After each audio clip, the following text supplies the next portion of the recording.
Hello, kids. Welcome in. Matt Murphy and the Matt Murphy Radio Show getting underway for another day. Happy to have you with us. 12:06. May I be the first to say a good afternoon. Hope you're doing well. Lovely day in the Music City. It's a little overcast. It's a little humid. It's a little steamy. It's getting up there this afternoon.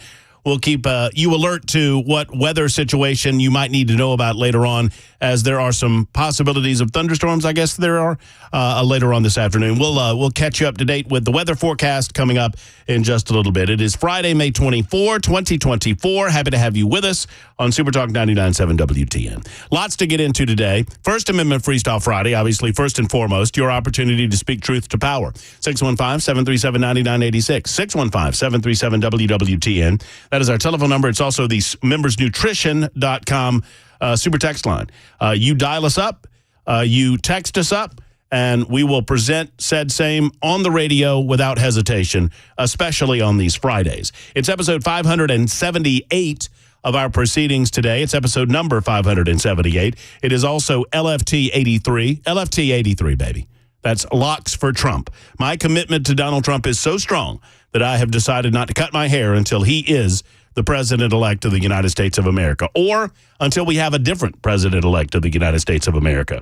And if America goes to the polls, or if the Democrats steal it from Donald Trump, or if they go to the polls and vote for Joe Biden, well, I guess this thing's going for another full 4 years. That's all I can tell you. One way or the other, it's LFT 83 on the Matt Murphy Radio Show. If you're watching on the Super Talk television side of things, you can see as my hair continues to grow. We should do a montage. You know how the parents... you know those montages that you see on occasion on the social media? You know, you go on the intraweb, on the social medias, on the snappy chats and the snappygrams, and I'm just trying to sound like an old man. And the kid is born, and they're like, "Oh, this dad took a picture of his baby every day of his life until the baby was like 30."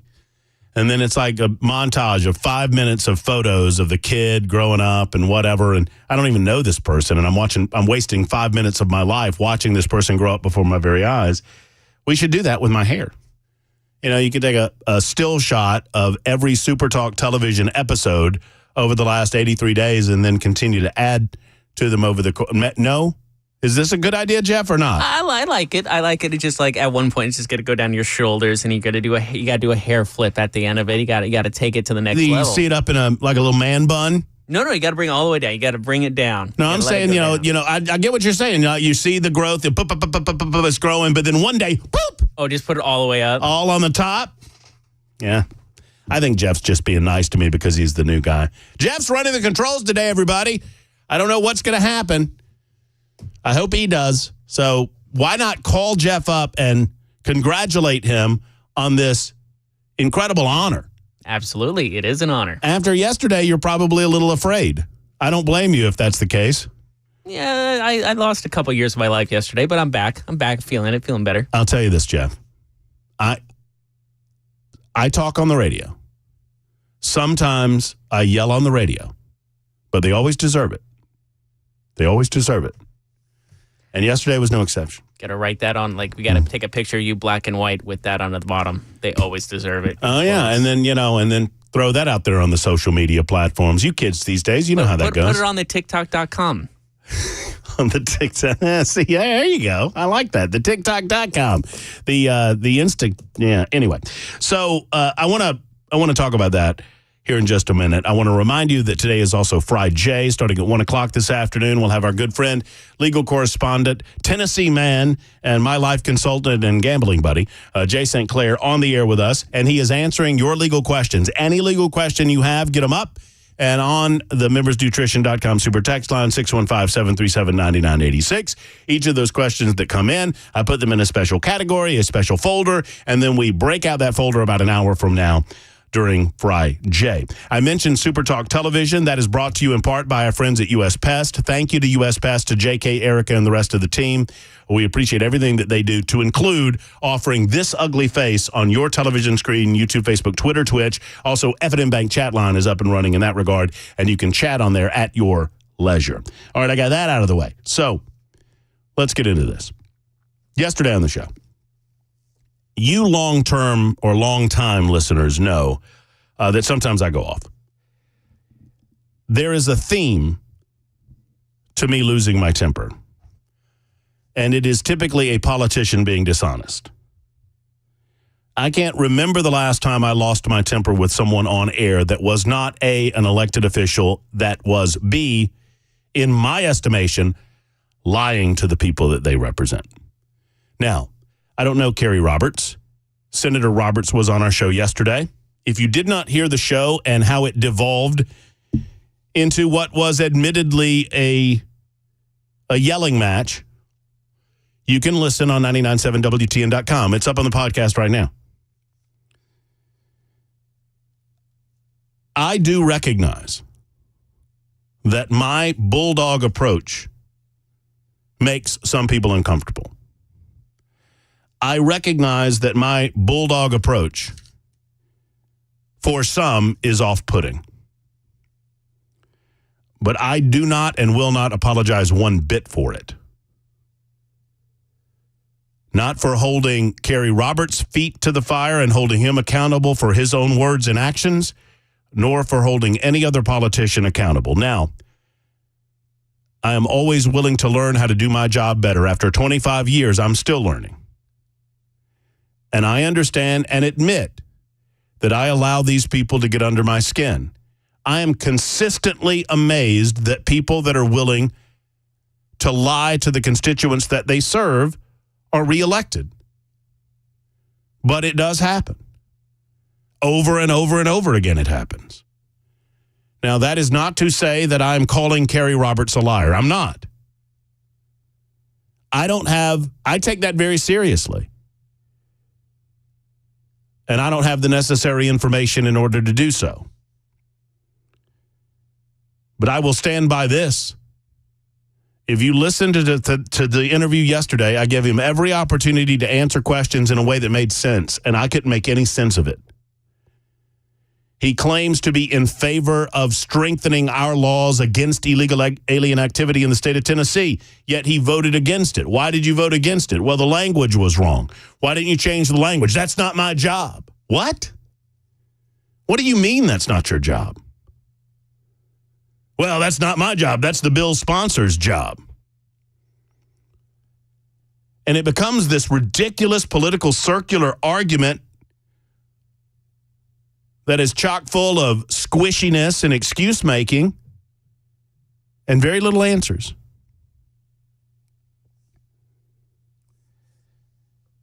The people deserve better than do-nothing politicians. I was ready, willing, and able to accept a reasonable response to why it is not the role of the state of Tennessee to strengthen immigration laws in this state. Instead, we should focus and concentrate on, and frankly,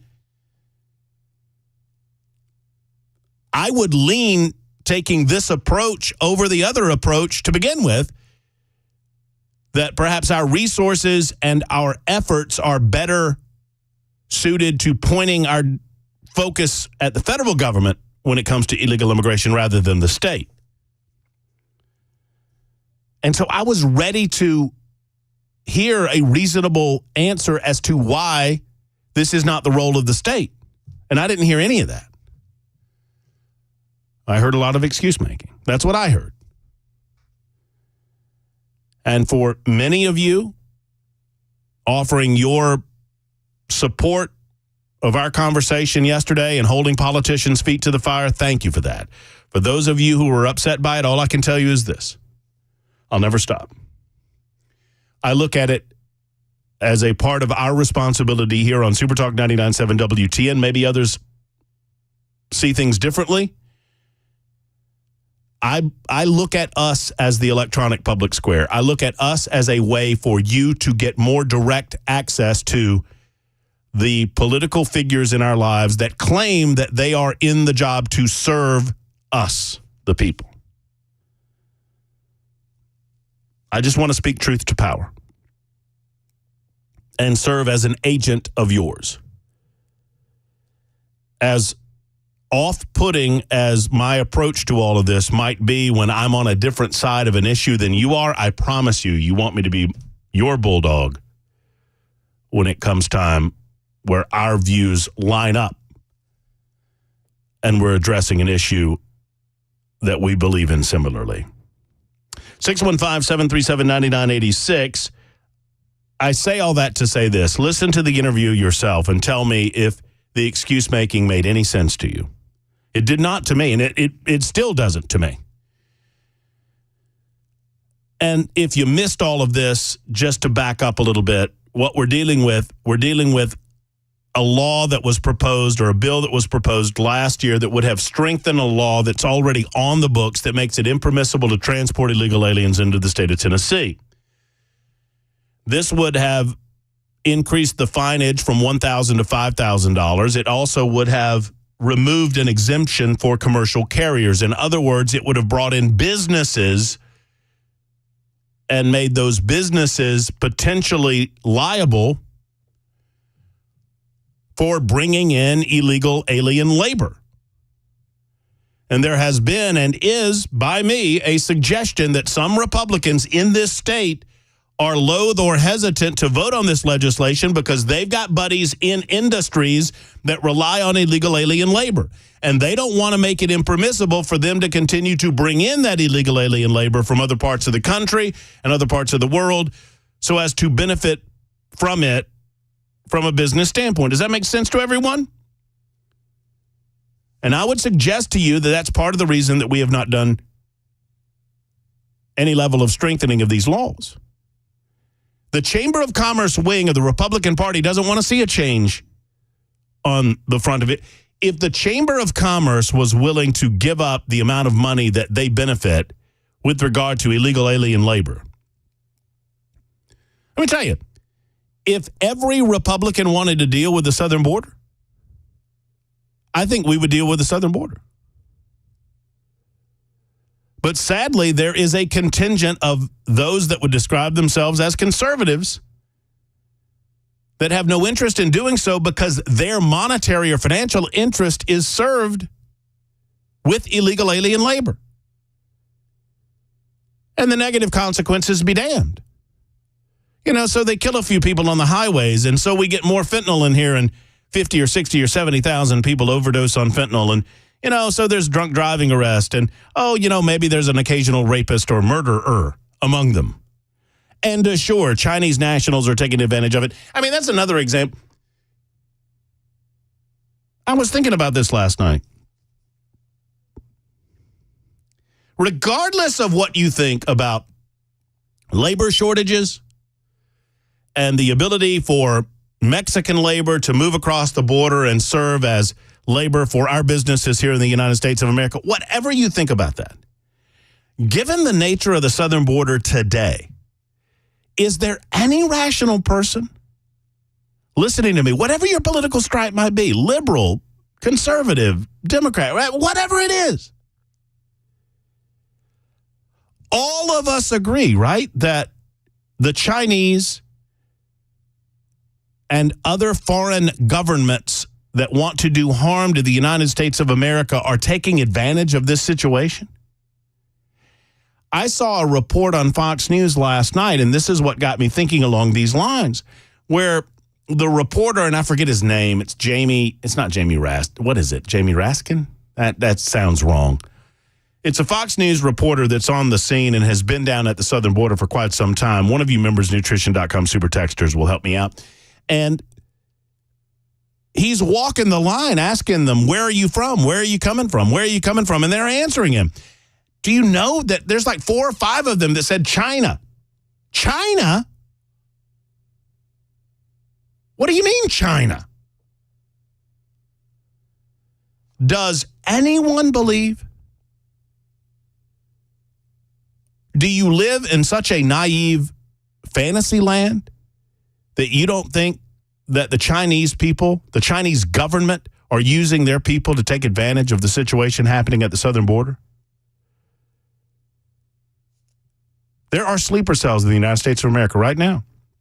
I'm not trying to scare you. Just trying to be honest with you. Thank you, Julie. Bill Malugin is the name of the reporter that I was thinking of. It's 12:20, just getting underway. Just wanted to get that out of the way. I'd love to hear from you on a First Amendment Freestyle Friday. Whatever you want to discuss, we're here for you. Donald Trump had a lot of things to say last night. He was in the Bronx, the South Bronx, in one of the most liberal counties in the United States of America. I love a guy who's willing to go there. Anywhere where he can draw a crowd, and he draws a crowd everywhere, he's there to talk to the American people. He hasn't given up on New York. He wants New York, and I have an idea about how he could go. I don't know that he has an ability to take New York State, but I have an idea how he could inch a little bit closer to it. I'll tell you what that idea is in just a moment. 1221, Super Talk 99.7, WTN.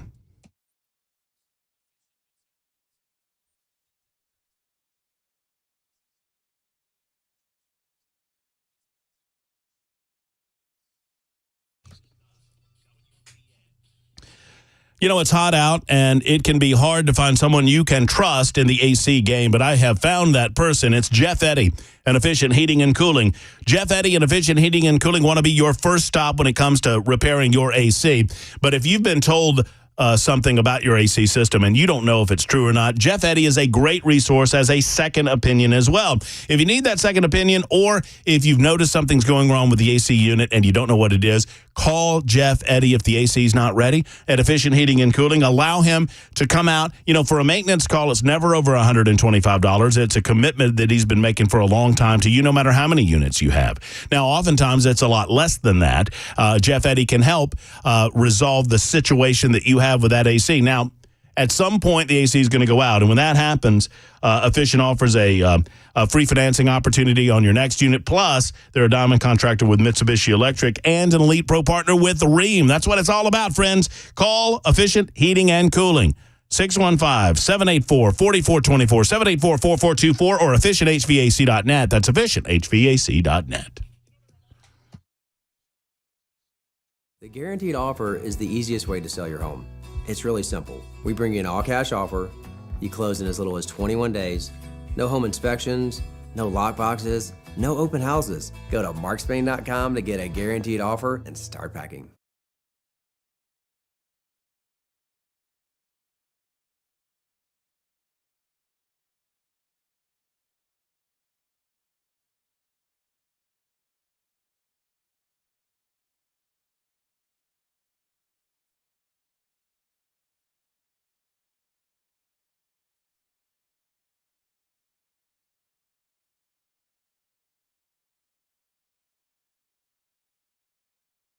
Hey, what's up, guys? This is Matt Murphy for Members Nutrition. I want to tell you about the Members Nutrition difference, and I want to encourage you to go over to the Members Nutrition website. Number one, they believe at Members Nutrition that they can sell vitamins and supplements at a lower cost point, and they're doing it every single day at membersnutrition.com. Number two, they want to make these products right here in the United States of America, not from some overseas company, and they do that every single day. I encourage you to go to membersnutrition.com. You'll get 50% off your purchase price at checkout. You don't have to put in any codes. Just go to membersnutrition.com. Once again, membersnutrition.com.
Superdog 99.7 WTN.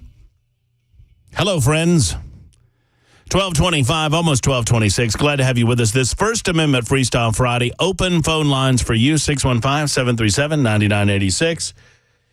I do have an additional thought about politicians and how politicians are willing to say what is necessary to get them out of trouble or a spot of bother. Now, I'm not here to make enemies of Congressman Andy Ogles. But Andy and I, if you were listening in the summer, about 2 years ago, around this time 2 years ago, I had an issue with Andy, and I brought it up with him, and he refused to come on the show for many, many months as a result. And now it's finally making its way into the mainstream.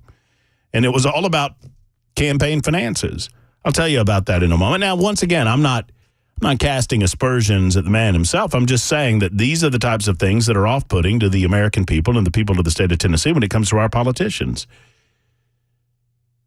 I talked about this 2 years ago. Y'all remember, Andy supporters went after me, man. They wanted to get me off the radio before my feet really hit the ground in Nashville. Been here less than 6 months. More on that coming up in a moment. And my idea for Trump in New York. Mike is in Morrison right now, however, in the spirit of First Amendment Freestyle Friday. Hello, Mike. Hey, hello. I got a question about Marsha Blackburn. So, if Trump put her in a position, could we then choose her replacement? If Donald Trump if he's elected as president of the United States, let's walk through this, and then he decides that he wants to utilize Marsha Blackburn as his next whatever. He wants to utilize her in a capacity in the executive branch. What would happen? I don't know. It's a good question. I would assume that the governor of the state of Tennessee would appoint a replacement, and then we would have a special election for senator. That's what I would assume, Mike, but I haven't looked at the laws of the state of Tennessee in that regard. All right. Just curious. Does that answer your question, I hope? Yes, it does. Yeah, and I'll find out definitively, Mike. I have a lot of listeners who have a little bit of a deeper knowledge about the laws of the state of Tennessee. I know that I'll give you an example of something that I do know that happened recently when I was down in Alabama. And you guys might have, some of the details of this story might have reached you in 2017 here in Tennessee. But so we had a junior senator at the time. You had Richard Shelby, senator from Alabama, and Jeff Sessions, senator from Alabama. I know Jeff Sessions. Jeff Sessions is a good man. I will go to the mat for Jeff Sessions. And I do not believe that Jeff Sessions did anything. I almost said something that I don't mean. Jeff Sessions was forced into a corner with regard to his role as Attorney General of the United States of America. And sadly, he is a good enough man that he did not know how to operate around the evil that exists in Washington, D.C. enough to navigate the choppy waters after Donald Trump was accused of Russian collusion and all of that. Sessions never should have recused himself, although it was the right thing to do in as much as he had involvement in the political campaign. But that wasn't the point. The point was to get him out of the way so that they could ding Trump up for 2 or 3 years and dig enough to find dirt on Trump to get him out of office, to boot a duly elected president of the United States out of office. That's what the Democrats wanted to do. And they used Sessions' honesty as a way to get him to appoint a special prosecutor, which is ultimately what he did, and which is what doomed him as Attorney General. But Jeff Sessions is a good man. Anyway, so when Jeff Sessions was appointed Attorney General under Trump, he vacated the Senate seat that he was occupying in Alabama. Under Alabama law, there was an appointment process and then a special election after that. Luther Strange was appointed by Governor Robert Bentley to fill the vacancy left by Jeff Sessions.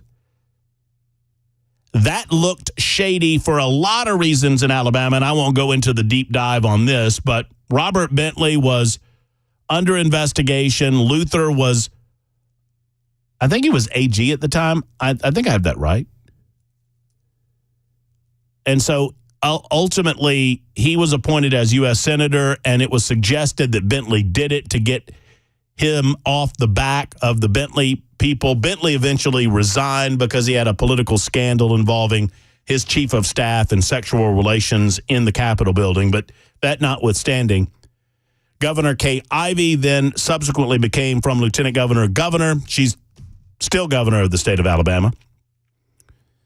There was a special election held, and in that special election, Doug Jones, believe it or not, the Democrat, defeated Roy Moore in the special election, and there's a lot of backstory on that. But the bottom line, to answer your question, caller, I believe what happens is that the governor would appoint an individual to fill that role, and or there would be a special election subsequent to that appointment.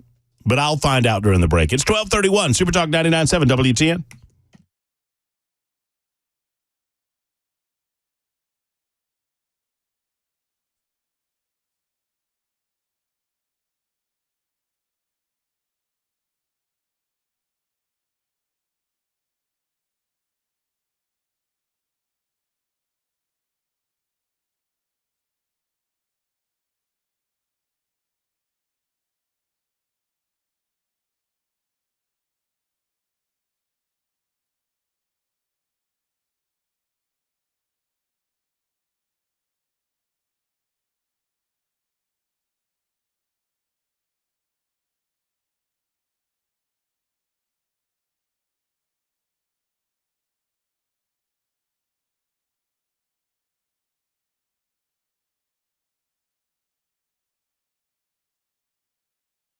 I do everything from scrubbing cages to asking people for donations to answering the phones and helping facilitate getting animals to the rehab. I'm there on the weekends, up there taking care of animals with the team. You got a great team there. It's a small team, but a great team that works together. And Well, I started about 20 years ago. My dear friend Carol Burgess founded Harmony in Fairview. Okay. And we decided to reopen it in West Nashville. And we are rocking along. Lots of animals. One of the primary calls that we get are, I found a bird, it's on the ground, what do I do? And in most situations, you should let it alone unless there's an imminent danger to that animal, because the parents are helping it and feeding it, and it just needs a couple of scary days on the ground until it gets back up into flight. What about bunnies, Melody? Can we give advice about bunnies? The bunnies, they're just the sweetest, most innocent creatures, and we just see the worst things happen to them. Cats, dogs, lawnmowers, weed whackers. In most cases, if the animals aren't injured, if you can put the rabbits back, that's always better to be with the mother rabbit than to come to us. All the storms that have been coming through and just destroying nests, and a lot of babies will be found on the ground. Re-nesting is possible and preferable. You play the video calls and you put the baby near where they found it, and the mama will actually come down and pick it up and then bring it back. Oh, nice. Isn't that cool? Nice.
Super Talk 99.7 WTN 1236.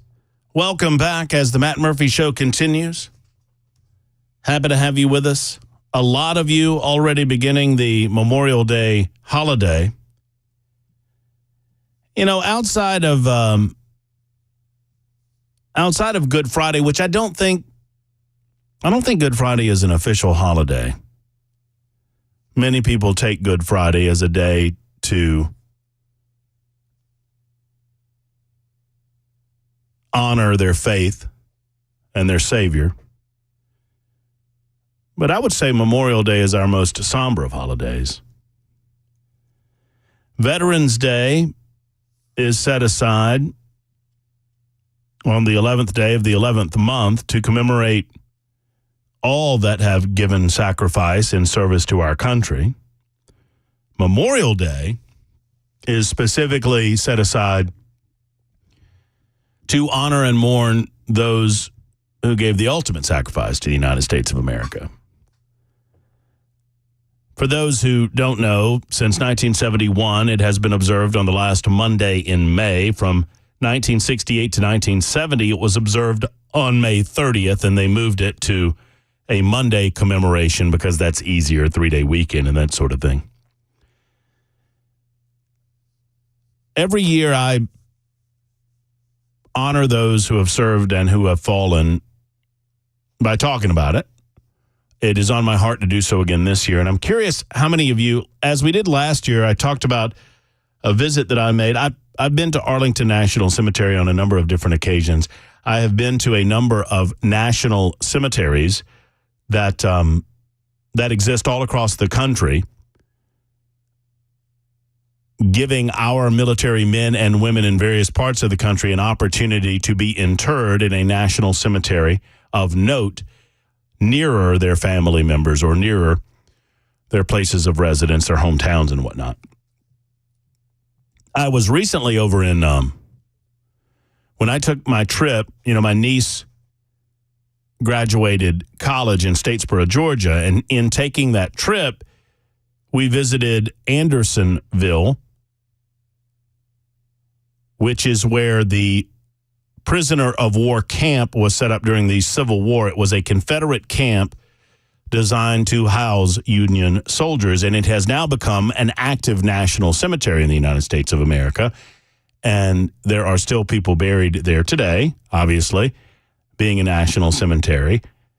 But there's also, the grounds that became the Andersonville prison camp became hallowed in their nature in that of the 45,000 people that were housed there in 14 months, 15,000 or so died during their I was fascinated by the stockade itself. If you've never been, I would encourage you to go. Obviously, the stockade no longer exists. It was made of wood, but they have a replica of what the stockade would have looked like, what the individuals keeping the prisoners inside would have been doing, and that sort of thing. Just the entire setup is fascinating to me. They set up a stockade with the stockade wall, which were made of wooden timbers, very high, like 15, 20 feet into the air. But that really didn't matter. The height of those walls almost did not matter in as much as how they kept prisoners inside of them. And the way that worked, they had these bird's nest, these stands, looked like, modern day deer stands that were up perches where riflemen, 100 of them, all across the perimeter of the stockade. You were put in there and you were just left to your own devices. They brought food. There was one water source that was woefully inadequate for the ultimate numbers of people that were inside of the prison camp. What they had was a stockade line, which was the wall, but then at a zone of about 10 feet interior to that, they had what was called the deadline. Deadline. The deadline was made up of a post and a rail. It was like a rail. It was posts with a board on top of the post, fastened to the post, all the way around the perimeter, about 10 or 12 feet inside of the stockade wall line. It was called the deadline. You know what that was there for? Anybody that went on the wrong side of the deadline got shot immediately without question. That's how they kept them inside of the stockade. So for any reason whatsoever, if you went outside of the deadline, you got shot and killed. And nobody asked any questions about it. So obviously people did not go outside of the deadline. Anyway, got me to thinking about, and we toured the actual cemetery itself, and it got to me to thinking about my experience at Arlington National Cemetery. And I've related this story a number of times, and it strikes me as appropriate to relate it to you again. And it is the story of the girl at the grave. My reasoning for visiting Arlington National Cemetery was that my wife's grandfather was interred there. He served 31 years. I think I have that right, in the United States military. He served his first 2 years in the Army. And in 1947, upon the creation of the Air Force, he resigned his commission in the Army and signed up for the Air Force and served another 29 years in the Air Force. And Colonel George Holy is now interred in the columbarium in Arlington National Cemetery. We had opportunity to visit. We had opportunity to take his wife,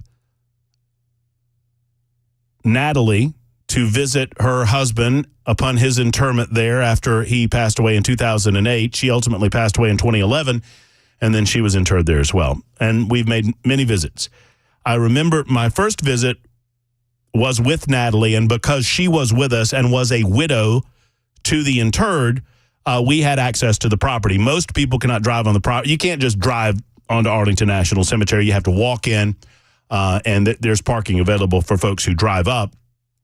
Most individuals who get there, and most times that I've been there, you get there through the metro system in Washington, D.C. Arlington National Cemetery, for those who've never been, it's an incredible juxtaposition of feelings.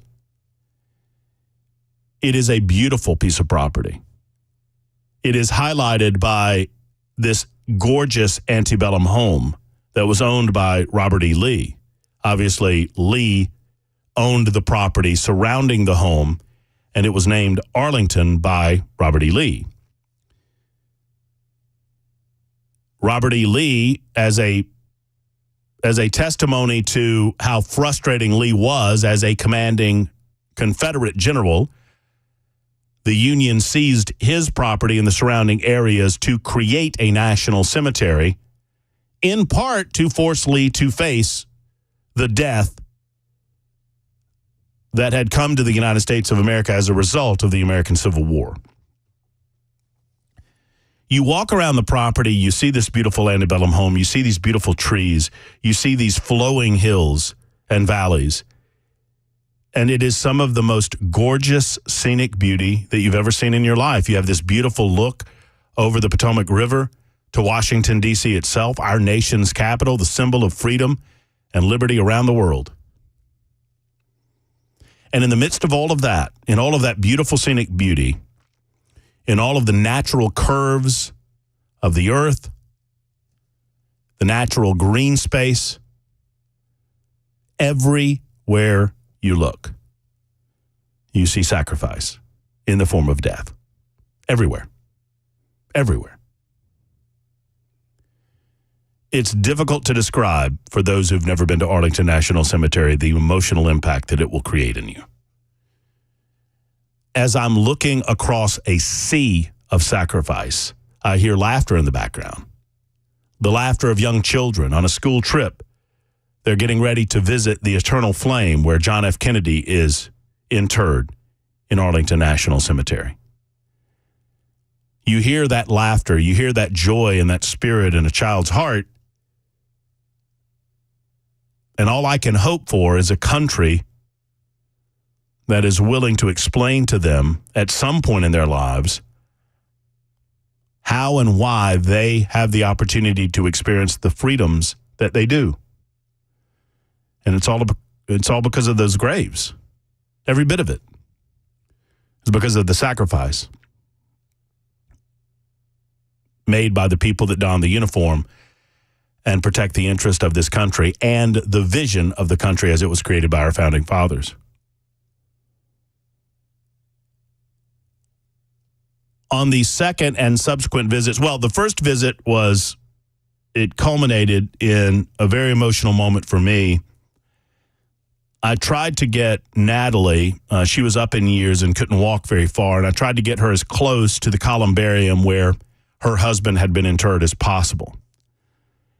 And I dropped my wife and Natalie off, and I circled back around to try to park the car in an appropriate spot so that I could then get back to the columbarium. The columbarium is where those that choose to be cremated, that they're interred. It's a specific location within the broader cemetery itself. And as I was walking back in a different direction, I turned a corner and I turned around the columbarium and I couldn't see, and I walked onto a military funeral.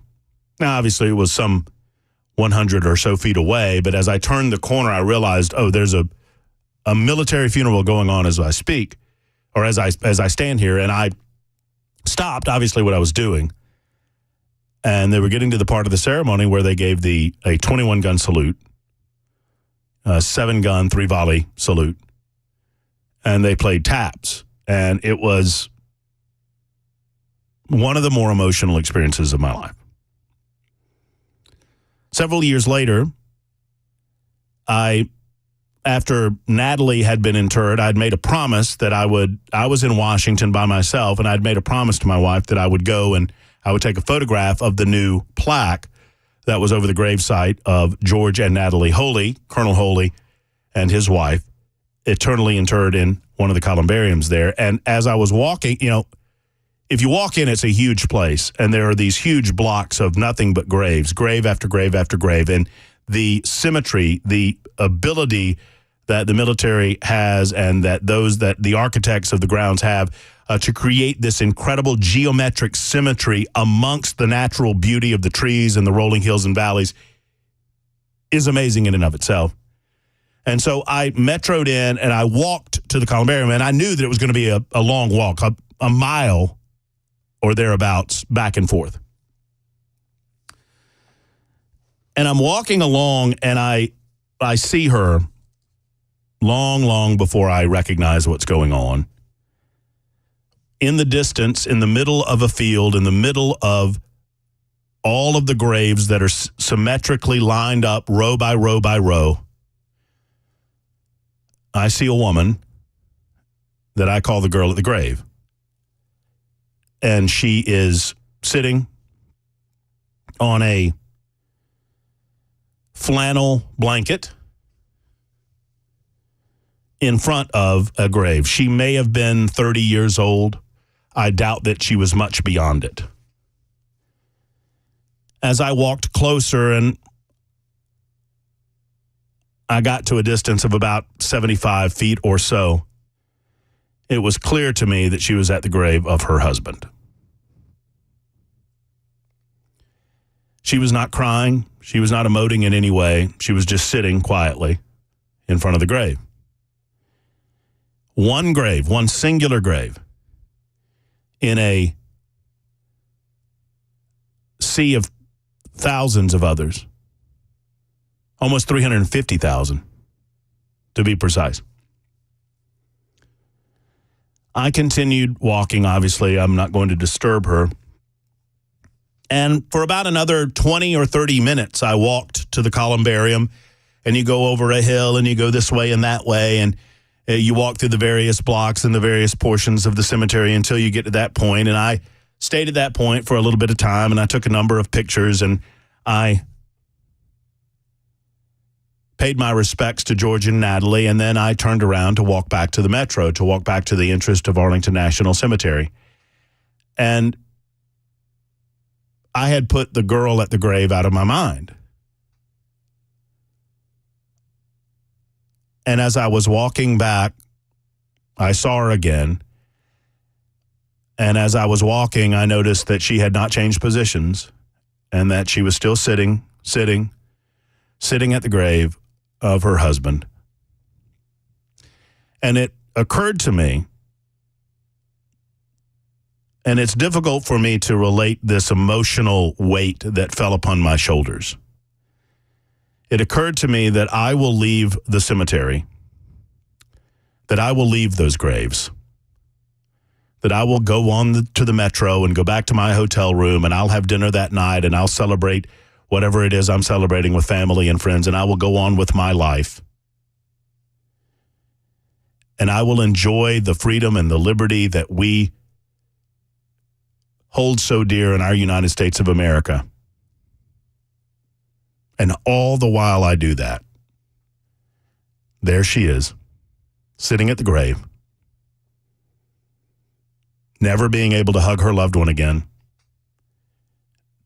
never able to kiss him again. I think about her every Memorial Day, and I think about her every time I think about the service and sacrifice that exists to protect what we hold so true and dear in this country. And I encourage you to do that. Celebrate, have a great time, enjoy yourselves, cook out, spend some time on the lake, hug your loved ones, have a fabulous Memorial Day weekend.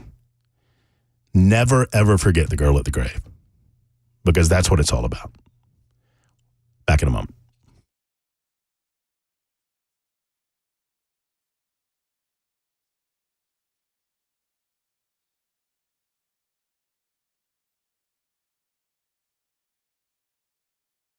Oh, man, my man JK and Erica and the rest of the team at US Pest, they wish you a very happy and safe Memorial Day weekend. And if it is surrounded by bugs, the bugs want food too. The bugs want inside of your house. They want on your property. I mean, and why wouldn't they? You got good things going on, right? You got food cooking. You got family members over. Why wouldn't the roaches and the mosquitoes and the ticks and the bed bugs and the spiders and the rest of these creepy crawlies want a part of that? Well, they do, and it is up to you to keep them out. They can cause, we kid and we talk about roaches and all of that, but, pests are a threat to you, your family, and your property. They can cause disease. They can cause, obviously, property damage when you're talking termites. It is imperative to ensure that any threat pest infestation is dealt with quickly and efficiently. We call them threat pests. They can infiltrate your home in a variety of ways and can directly and indirectly cause destruction, damage, and health concerns. Get rid of threat pests by calling US Pest and giving them an opportunity to come and inspect your home to see what is going on. US Pest, they'll offer a free pest inspection of your home. Go to uspest.com. That's uspest.com. Or give them a call today and tell them Matt Murphy sent you. 615-590-1260. 615-590-1260. JK, Erica wish you a very happy and safe Memorial Day holiday, and God bless the USA from US Pest. Hey, it's Dan Mandis, and I am so glad that California Closets has fixed my closet catastrophe. After exact measuring and planning, they came over and got to work. Yeah, once it was all plotted out on their 3D CAD system, the pieces are measured, cut, and precisely installed into my space. It was clean, fast, and professional, and above all, my new closets look and function great. Now, this was my dormer, and now this is my new dormer thanks to California Closets. Look at all of this added space for shirts and shoes, you name it, and it is cut so precisely, simply amazing. And my old closet that has now been reborn as the ultimate in style and functionability, making the best use of the space that I had. They can work on just about anything: bedrooms, garages, home offices, closets, pantries, and so much more. Find them online, CaliforniaClosets.com, and see what they can do for you. You can schedule a free design consultation. Mention my name, CaliforniaClosets.com. Hey, what's up, guys? This is Matt Murphy for Members Nutrition. I want to tell you about the Members Nutrition difference, and I want to encourage you to go over to the Members Nutrition website. Number one, they believe at Members Nutrition that they can sell vitamins and supplements at a lower cost point, and they're doing it every single day at membersnutrition.com. Number two, they want to make these products right here in the United States of America, not from some overseas company, and they do that every single day. I encourage you to go to membersnutrition.com. You'll get 50% off your purchase price at checkout. You don't have to put in any codes. Just go to membersnutrition.com. Once again, membersnutrition.com.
From ABC News, I'm Derek Dennis. New issues for movie mogul Harvey Weinstein. Prosecutors sending a letter to the judge in Weinstein's upcoming retrial on sex crimes, accusing his attorneys of trying to intimidate witnesses and attack their credibility in public statements. A travel crunch from the Memorial Day holiday rush. Checking the airports, ABC's Alex Stone. Well, thunderstorms are going to threaten air travel all weekend in parts of the country. Overall, today looks better. There are fewer cancellations and delays than there were yesterday when storms caused about 300 flights to be canceled.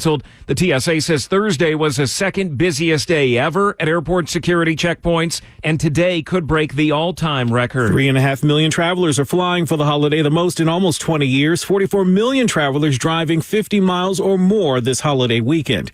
The International Court of Justice has ruled Israel must immediately halt its military operation in Rafah, citing the risk to Palestinians. Experts say Israel is unlikely to comply. Today marks 2 years since the Uvalde school massacre. This week, the families of the 19 students and 2 teachers killed announced lawsuits against nearly 100 Texas Department of Public Safety officers and Uvalde School District. What the families want mainly is accountability. They want the Uvalde city officers fired, and they want the state to also show some kind of accountability for the failure of the officers from the Texas Department of Public Safety that were there that day. And the families also want gun laws to change, to raise the minimum age to purchase a semi-automatic weapon from 18 to 21. ABC News contributor Maria Elena Salinas, she and ABC News correspondent John Quinones have written a book titled 1 Year in Uvalde, a story of hope and resilience.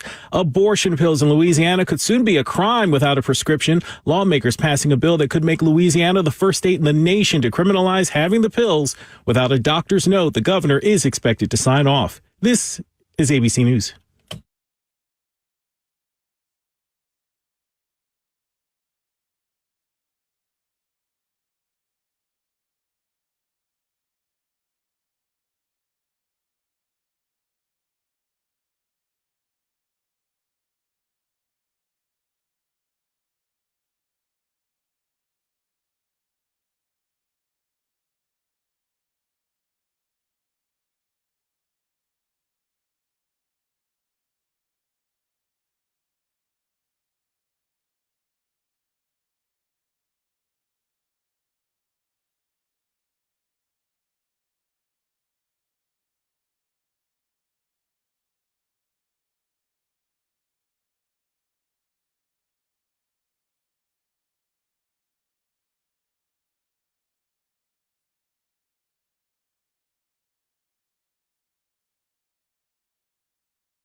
Hey, friends, Matt Murphy. USS stands for United Structural Systems. You heard about the possibility of storms coming through the area again. I mean, we get it. It's that time of year where you're going to get some of those severe thunderstorms. Well, if that's causing issues within your home, if you have a basement or a crawl space that you don't trust when it comes to mold, mildew, or the possibility of musty odors being a symptom of something worse going on in your home, then I encourage you to contact the company that you've trusted in your crawl space for over 30 years now. That's USS, United Structural System, and ask them about their mold treatment. Perfect timing with all of the rain and humidity. Their mold treatment is more than just getting rid of the mold. It is the RTE solution. Remove, treat, and encap. It does no good to remove mold if it's just going to come back. They give you a complete mold treatment service and a lifetime warranty. And now through June 30th, they're offering $500 off the purchase of any RTE mold treatment from USS. Call now before the humidity increases and the mold gets even worse. You ask for USS and their mold treatment program, and you'll get that $500 off. And maybe mention that Matt Murphy sent you to USS, United Structural Systems. Go to USSTN.com for more information. That's USSTN.com, or give them a call at 615-488-7855. Keeping homes stable and dry since 1994. It's USS.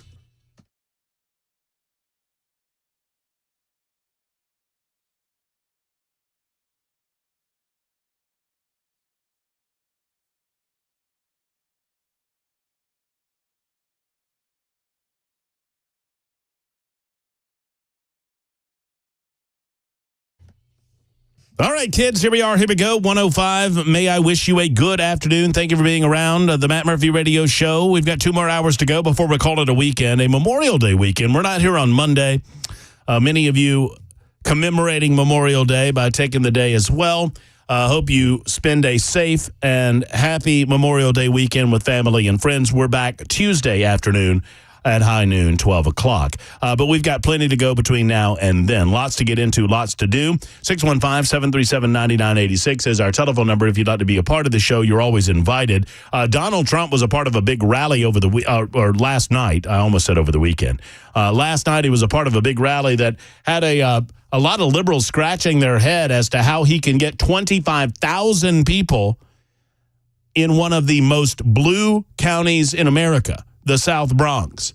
Anderson Cooper was flummoxed as to how this could happen. Here's how CNN sounded as the rally began to break up, 25,000 strong there in support of Donald Trump. What was the crowd like, and what kind of response did he get? Well, certainly a bigger crowd than I think Democrats would like to see, particularly given this is one of the bluest counties in the entire country. Now, one of the things that was interesting... Can you hear that? Can you hear that? I'm giving you all that I can give you on my side of it. Can you crank it up a little bit? I feel like that's a low for the people. Campaign said that they were going to micro-target to get people from the community to come to this rally. I wasn't sure what to expect. I've gone to a lot of these rallies across the country, and there are often people who travel hundreds of miles to see Donald Trump, and they're not necessarily part of the community. However, one of the things that I found was that there were a lot of people here that were actually from the Bronx before we even came into the rally. So that, of course, once we were in, it was all people supporting. All I can hear is the song YMCA. I can't really hear her commentary. It was much clearer as I brought it up on my end of things. My apologies. What she's doing is saying, a lot of times people come from other places, but a lot of these people from around here, and they're very frustrated with what's going on in the country right now and in their area of the world. A lot of frustration, and a lot of people frustrated over the lawfare that Donald Trump's had to face over the last several months, specifically in New York City, culminating next week, one would presume, with the jury getting the case. To speak on that, amongst other legal matters, and to answer any and all of your legal questions, ladies and germs, all you have to do is dial them in, 615-737-9986. If you have a question, you want to get it in directly, you can dial that number. If you want to get it in indirectly, you can hit us up on the membersnutrition.com super text line. It's time for our good friend, legal correspondent, life consultant, and gambling buddy. Ladies and gentlemen, it's Friday. Good morning, Americans. It's Friday.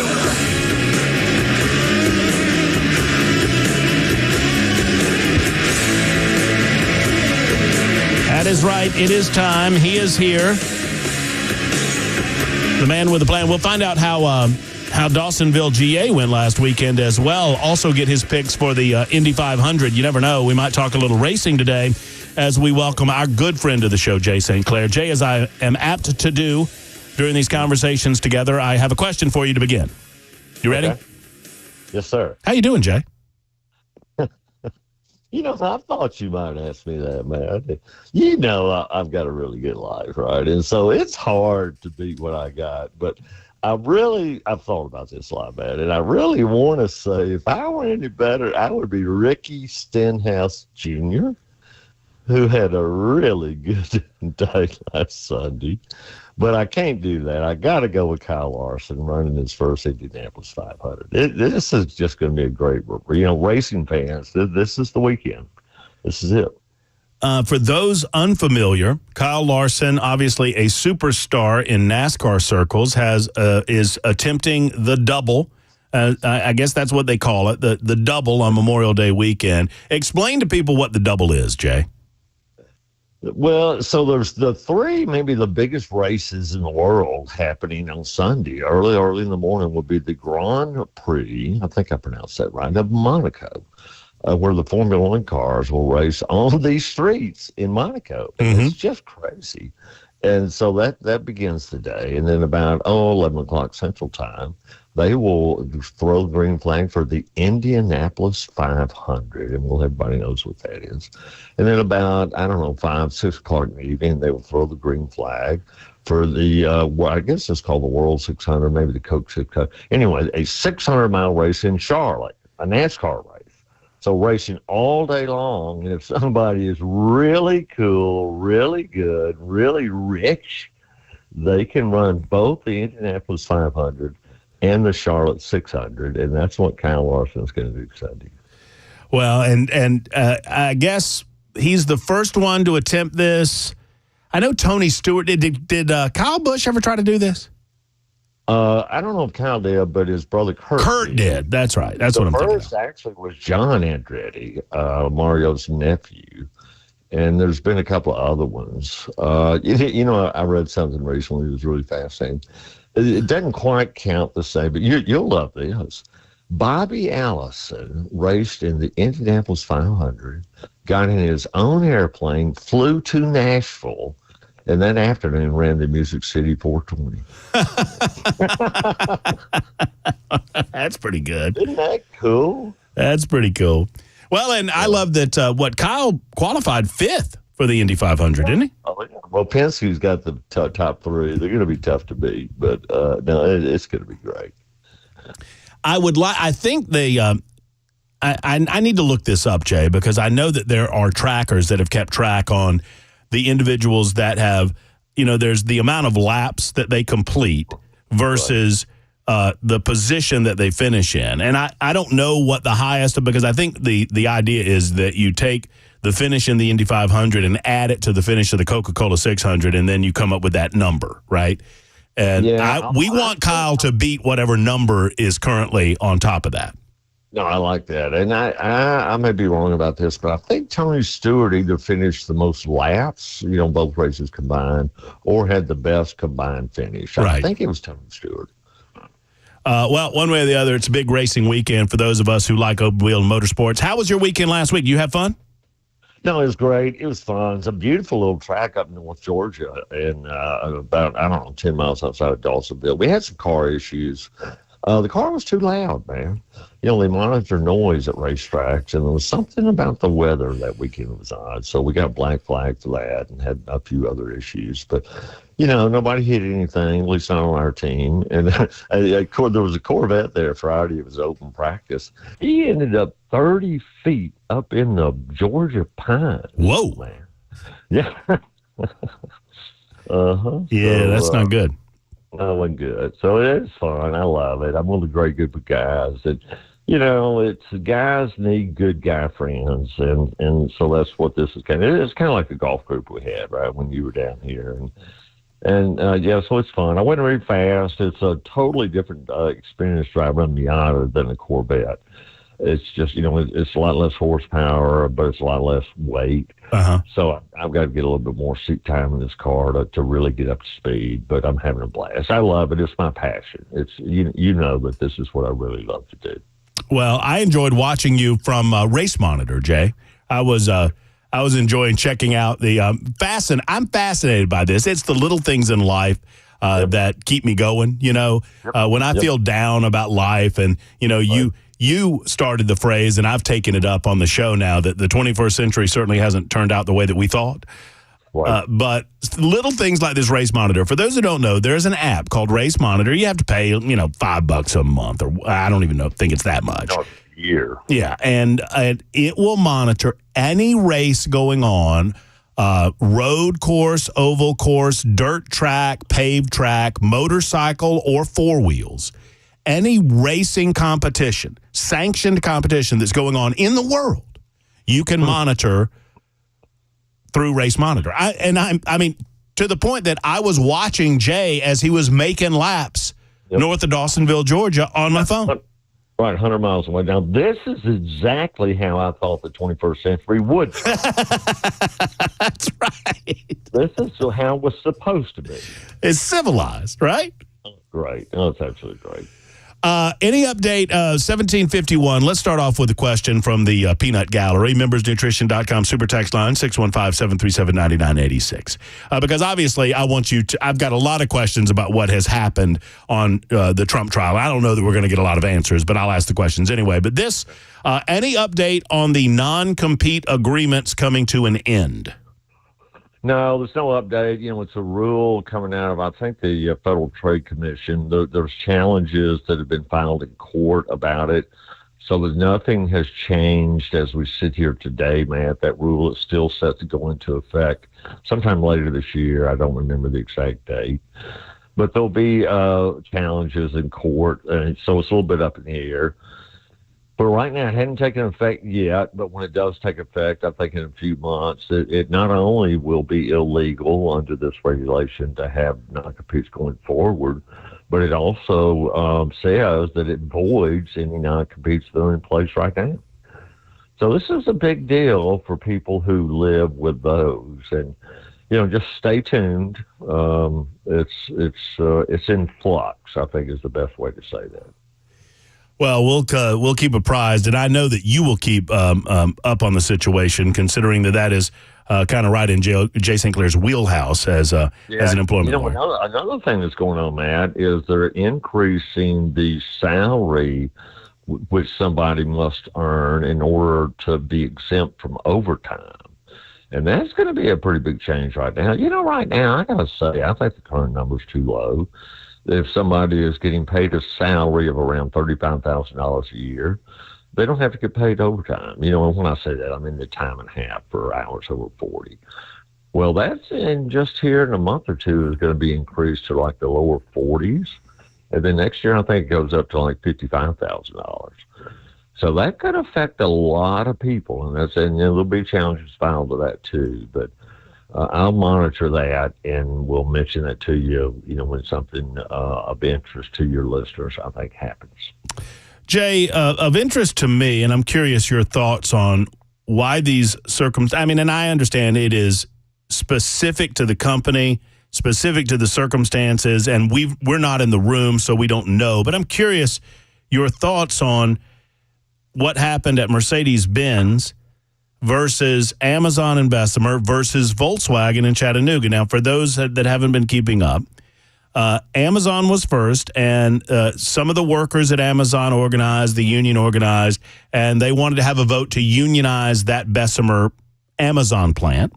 Right. The vote happened, and they voted it down. They said, no, thanks, we're fine without a union here at the Amazon plant. And I guess they voted again, Jay? Didn't they vote twice? Yeah, no, they did. They challenged it. They threw it out. You remember, you couldn't believe it. Well, how could they have a rerun election? Yeah, and they did, and the company won by even more the second time.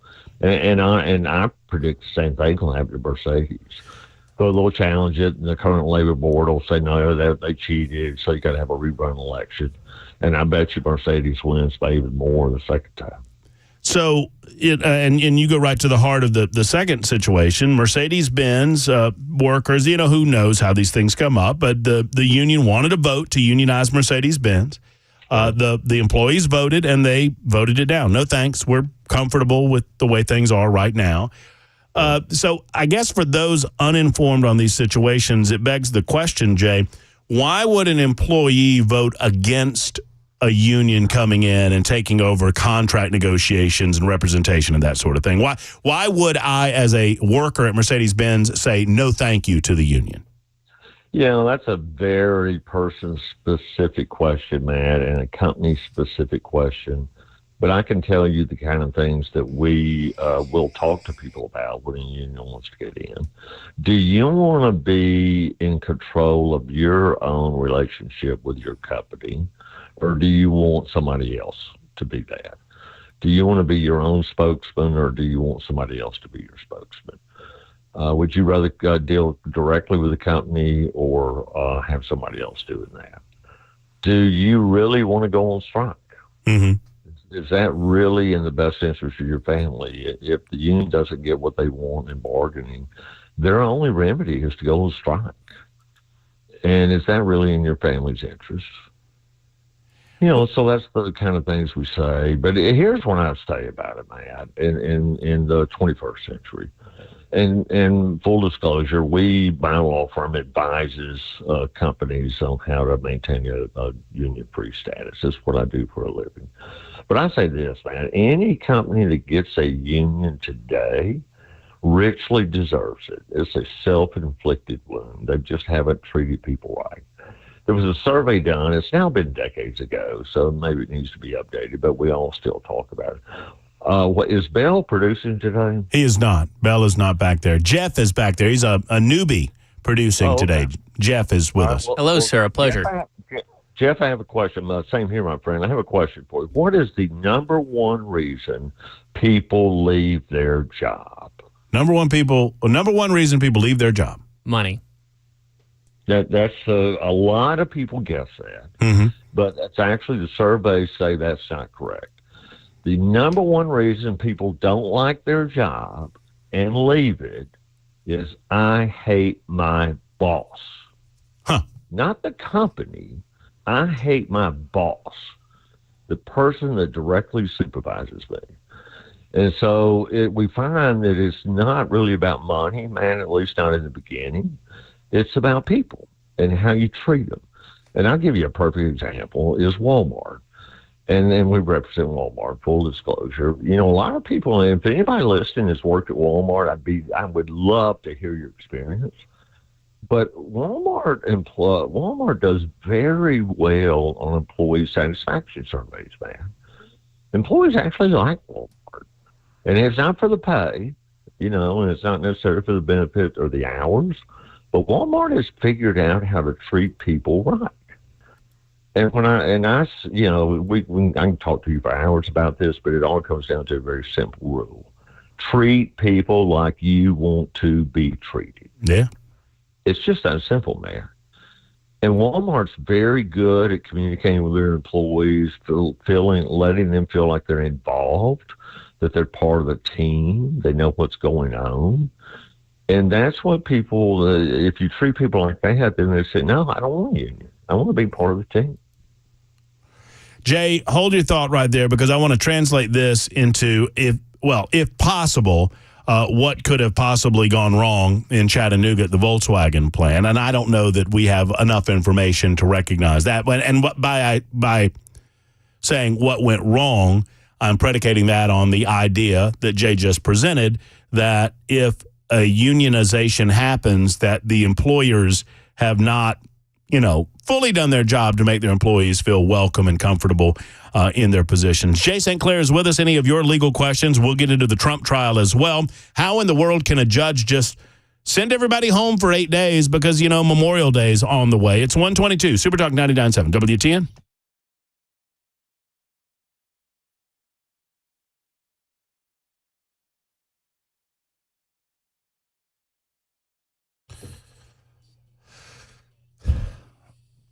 Friends, Mark at the Safe House was with us yesterday talking about some of the break-ins that we've noted of interest to us, all these break-ins that are happening in more affluent communities. And I would suggest to you that the thieves know where the money is, and they're going to try to break into your home, and they're going to try to steal it from you, either your money or your valuables. Are you protecting yourself and your family? If not, I encourage you to go over to the Safe House and make sure that you are by buying a safe that can protect those things that protect your family. That would be your guns. They have plenty of gun safes at Nashville Safe House. And then, of course, jewelry safes and other types of corporate safes that can protect valuables, that can protect files, that can protect those things that are simply irreplaceable if stolen or if damaged by fire. Fire protection is very important for families nowadays as well, especially for your sentimental items or things that just are irreplaceable. And they can help you in that regard at Nashville Safe House as well. They have the finest selection in the world, and I put them against anyone else in the world. I've not seen one, certainly in the Southeast, but I would say not just the Southeast, but in the United States of America. And if they've got the best selection in the U.S., I could promise you they have the best selection in the universe. NashvilleSafeHouse.com for more information, or stop by 4th Avenue South in Nashville. Tell Mark I sent you to Nashville Safe House. The guaranteed offer is the easiest way to sell your home. It's really simple. We bring you an all-cash offer. You close in as little as 21 days. No home inspections. No lock boxes, no open houses. Go to markspain.com to get a guaranteed offer and start packing.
Super Talk 99.7 WTN. It occurs to me to ask Jay StClair at some point before we go today about this issue with Samuel Alito, which is, Jay likes to say politics, that's my arena, the law, that's his arena, and that's true.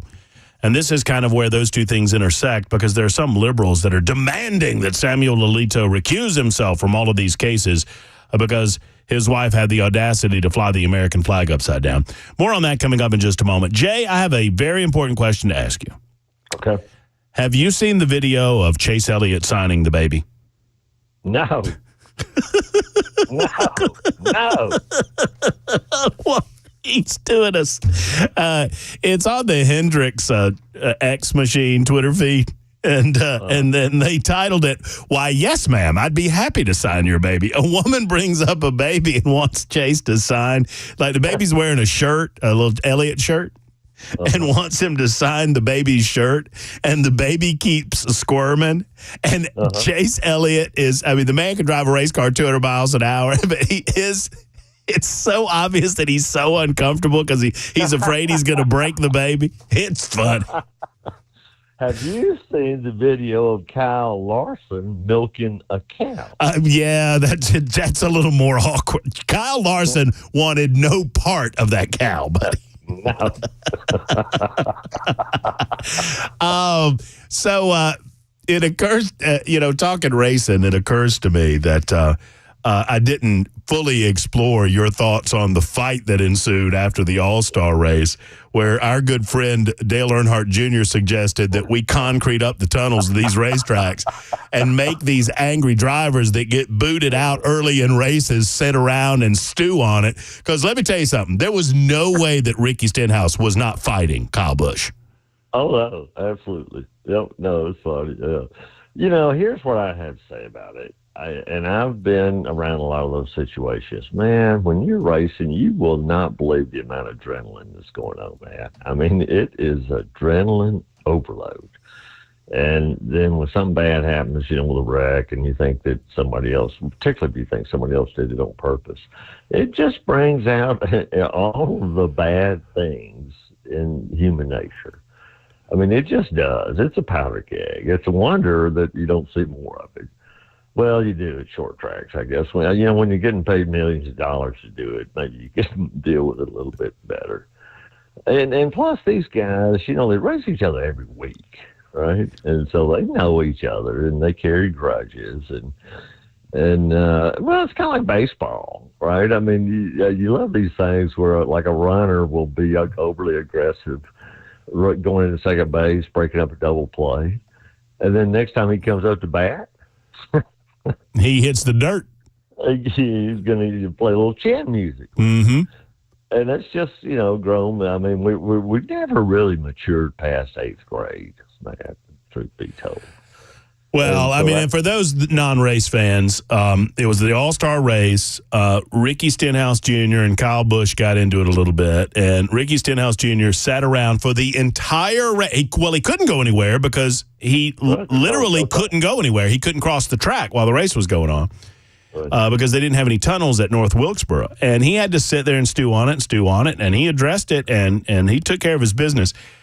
Now, on to the more important question for me and you, Jay. Who do you think? I think Stenhouse was right. Yeah, no, I agree. I thought he had a clean pass. I mean, he opened. Kyle Busch opened up the hole. He took the hole. Kyle Busch got mad at it because he got him a little bit into the wall, and then Busch just wrecked him. Yeah. No, well, it wasn't not the first time. All right, hold your thought.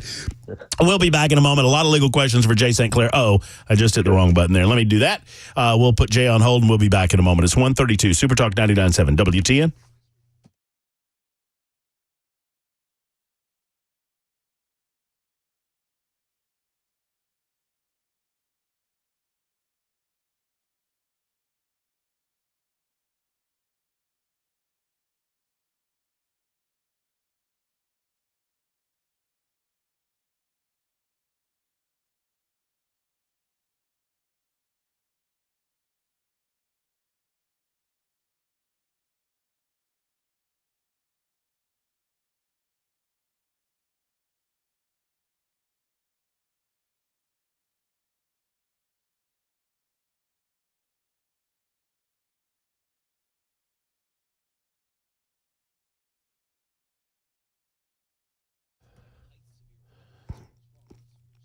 At Savory Spice, not only can they help you restock your spice shelves in your home and in your kitchen, they can also help you with ideas, either gift-giving ideas or meal ideas, and I'm here to tell you about both. Hey, friends, it's Matt Murphy for Savory Spice, and, I love going in. They're locally owned. Holly and David are good people, and they've got fascinating concepts and ideas right there at Savory Spice for the cook in your life. Now, it's a great gift-giving opportunity. If you know someone that likes being around a kitchen, if you know somebody that loves cooking for other people, you need to go to Savory Spice and offer them a gift from Savory Spice. They'll thank you for it. They have exotic spices that you can't find in other places, and they have all of the staples that you need to restock. Plus, if you're not very good around the kitchen, they've got these Savory Spice Spice and Easy meals.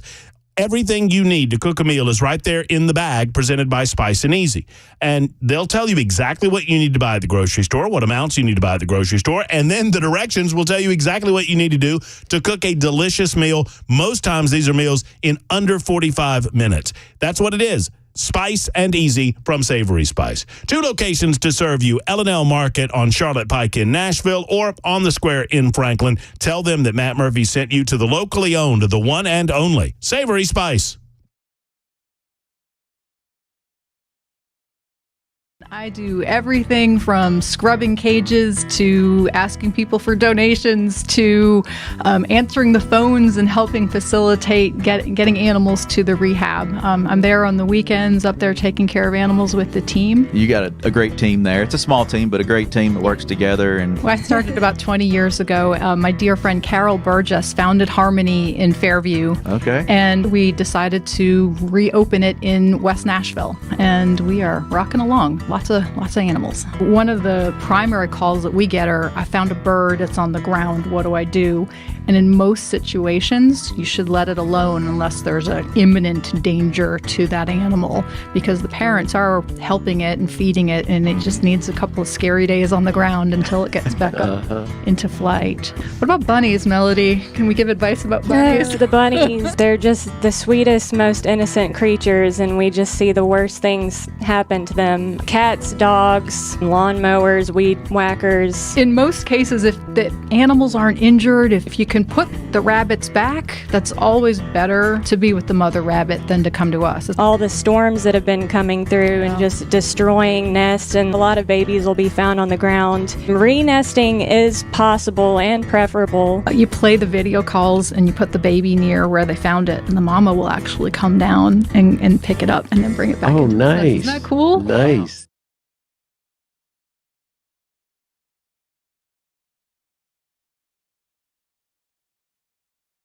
The guaranteed offer is the easiest way to sell your home.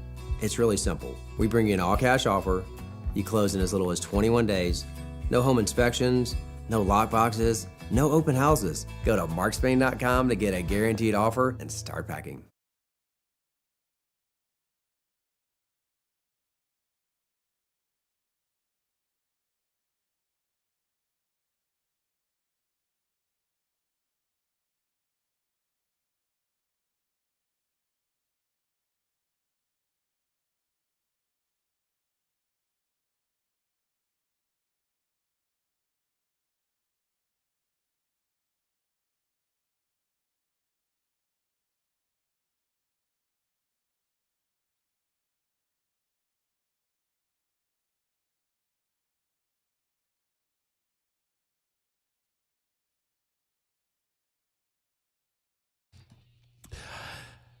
Super Talk 99.7 WTN, Matt Murphy and you, one of our favorite segments of the week. It is Friday, not just because it signals the weekend is almost here, because we get a chance to talk to our good friend, life consultant, and gambling buddy, Jay StClair. I just need to clean something up real quick. Ladies and gentlemen, specifically Neil out there. Neil, I said sign the baby. I did not say sign the booby, and I think you knew that.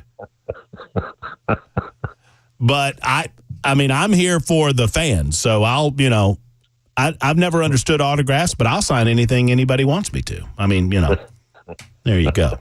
Do you see that video while we're on break? Yes, I did. But he's not really signing the baby. He's signing the baby's shirt. Yes. But it is. That is the most uncomfortable I've seen. I think since Kyle Larson bumped him out of the league to beat him, I mean, he was very uncomfortable.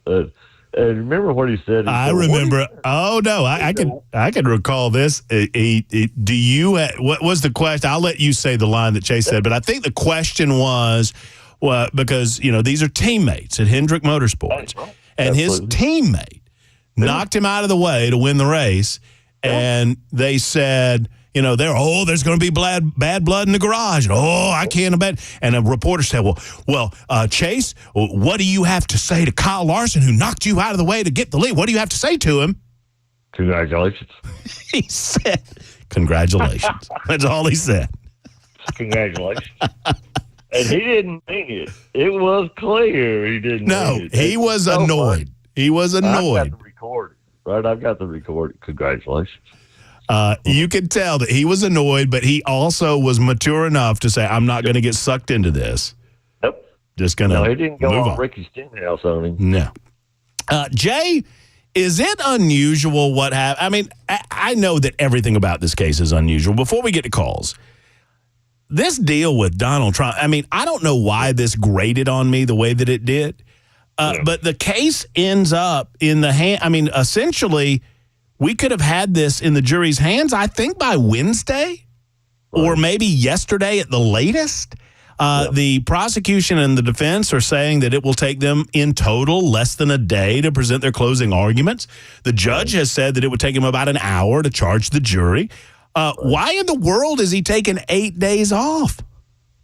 The honest answer is I don't know. I can't tell you. There may be legitimate reasons. It may be that he somehow wants to affect the outcome of the trial. I can't say. But what I can tell you is this, man.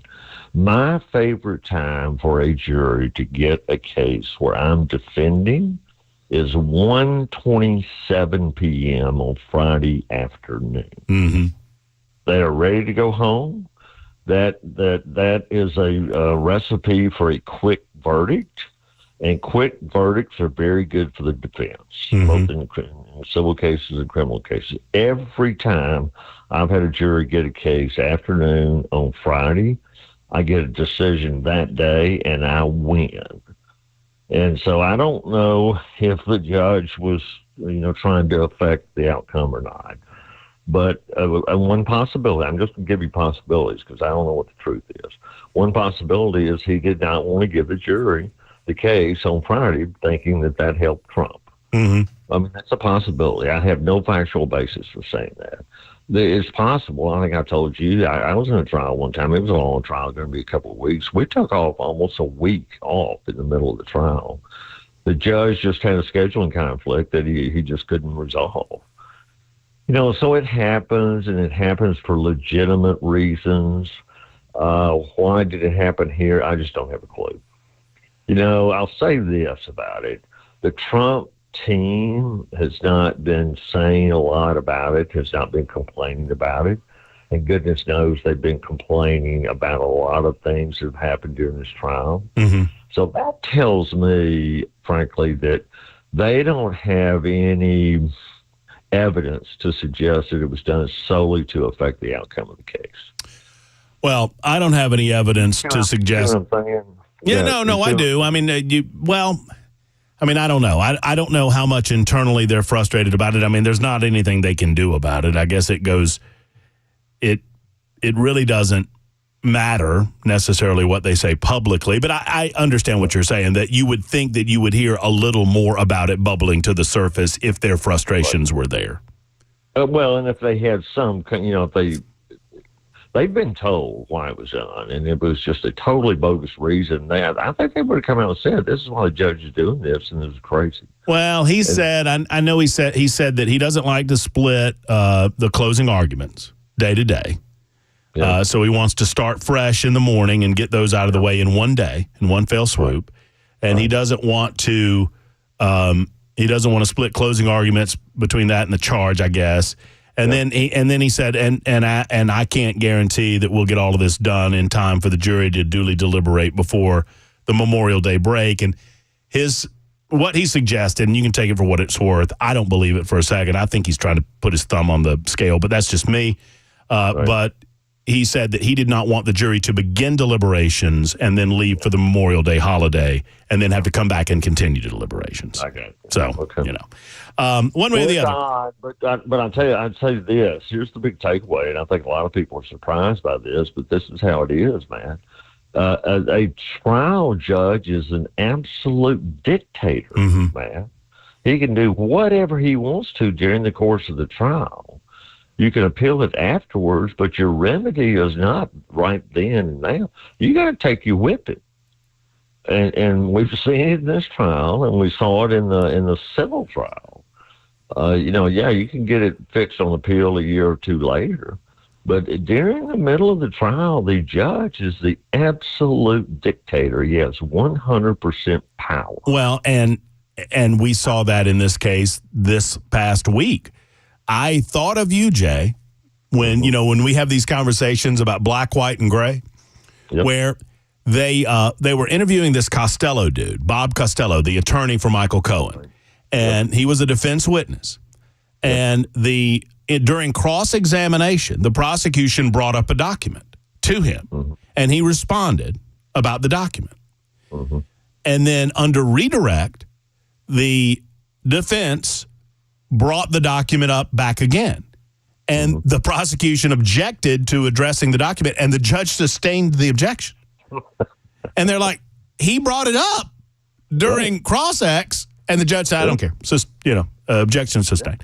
And I'm like, absolute dictator. He's totally in charge.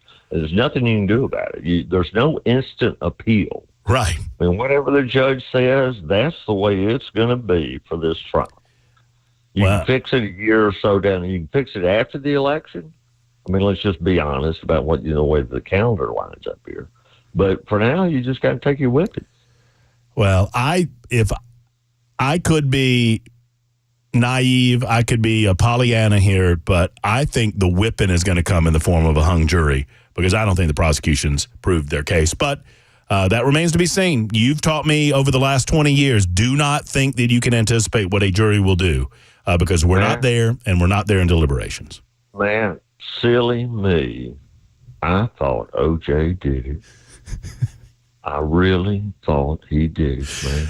Neil is next in Virginia. Hey, Neil, you're on with Jay StClair on the Matt Murphy Show. Hey, Matt. Hey, Neil. Yeah. Hey, man, I'm not in Virginia. I'm in Tennessee. Well, I don't know why it says Virginia, Neil. I promise I didn't write it that way. I don't know. I said that already, Neil.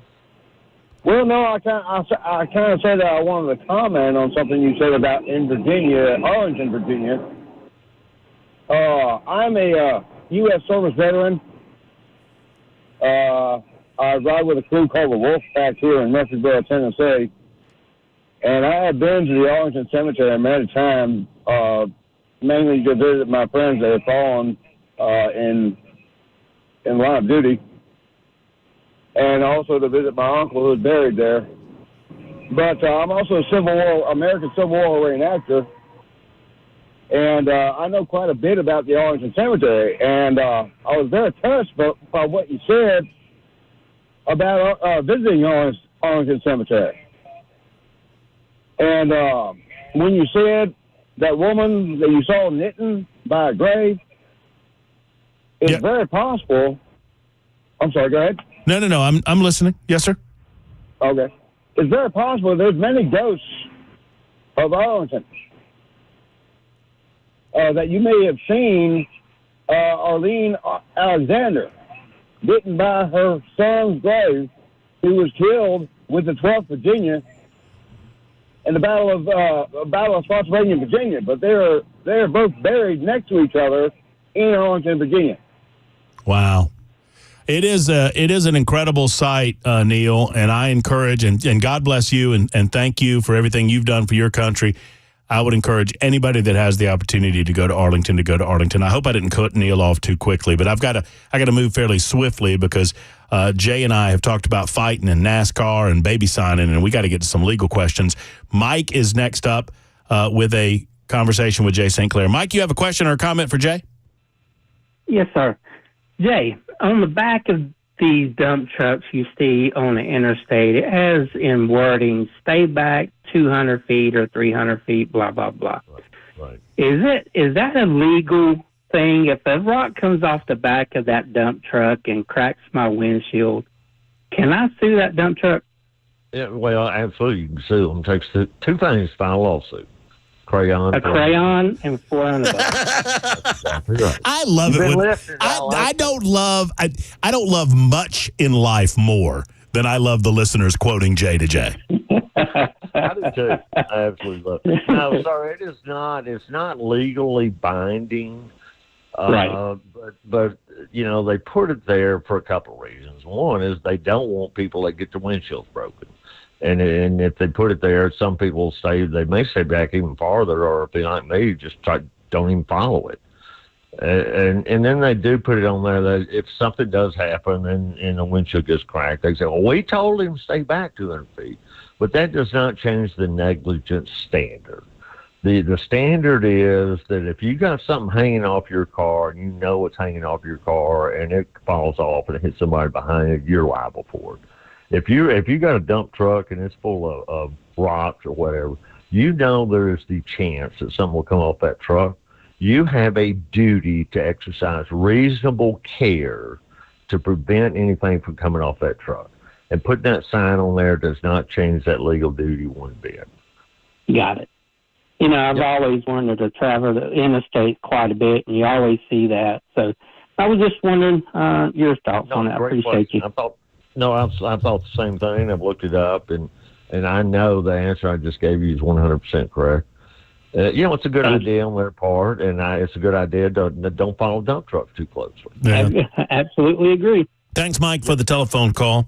I always love the questions that start, can I sue? Yep. My favorite kind of answers from Jay StClair there. Let me see. What I'm going to try to do is get one more or two more in here before we have to say goodbye, Jay. Jimmy is in Shelbyville. Jimmy, you've got a question for Jay StClair, sir.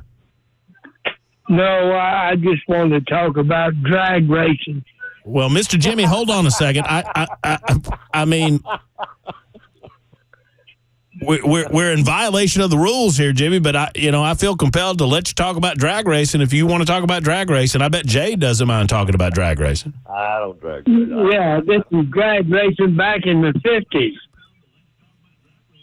All right. Well, what do you have to say about it, Mr. Jimmy?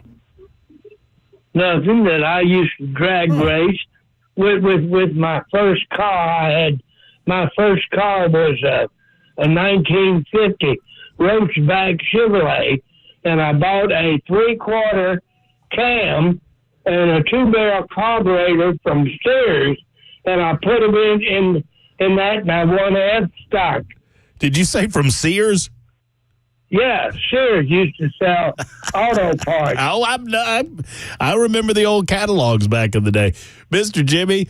That's awesome, and I bet it ran like a scalded dog. Jay, what was your first car?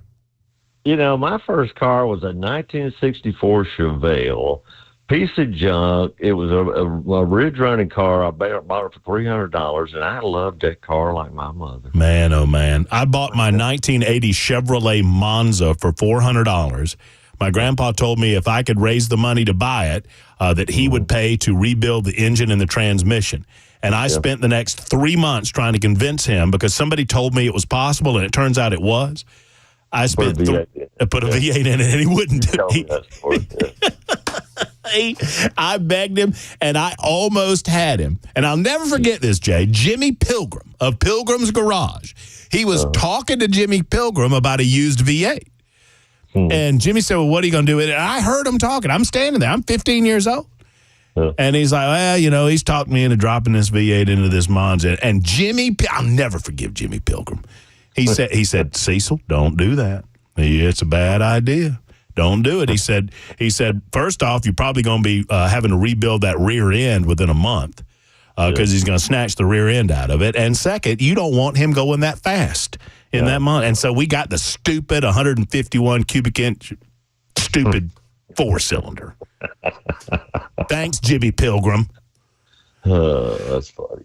Jay, it's always a pleasure, man. It's good to talk with you. Have fun this weekend. Have a good Memorial Day. Yeah, miss you, brother. Same to you. Let's get together. All right, let's talk. We'll do it. We'll get together. We'll throw some dice next time around. It's Jay StClair and Fry Jay. Back in a moment.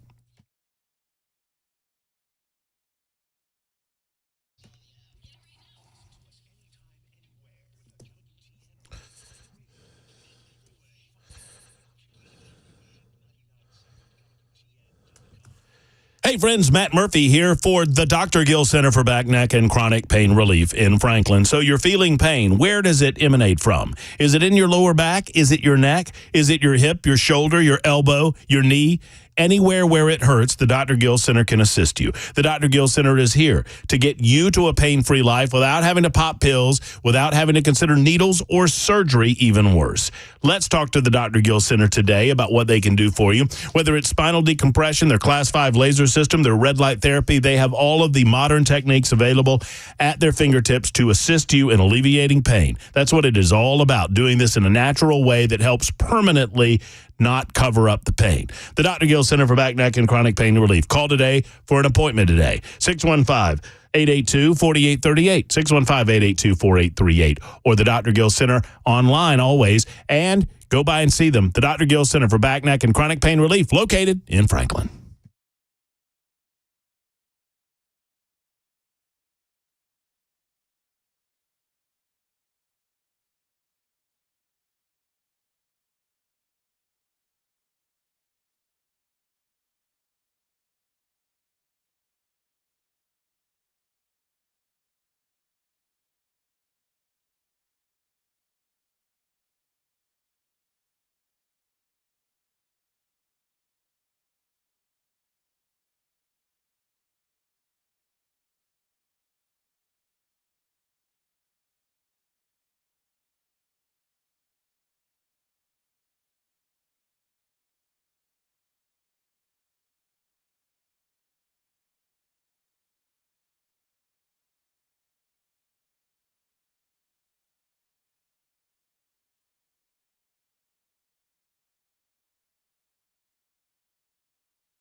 2 o'clock, I'm Mac Maury with your top story. 78 degrees, a wet, stormy afternoon here on Music Row. Complete weather forecast coming up 2 minutes away.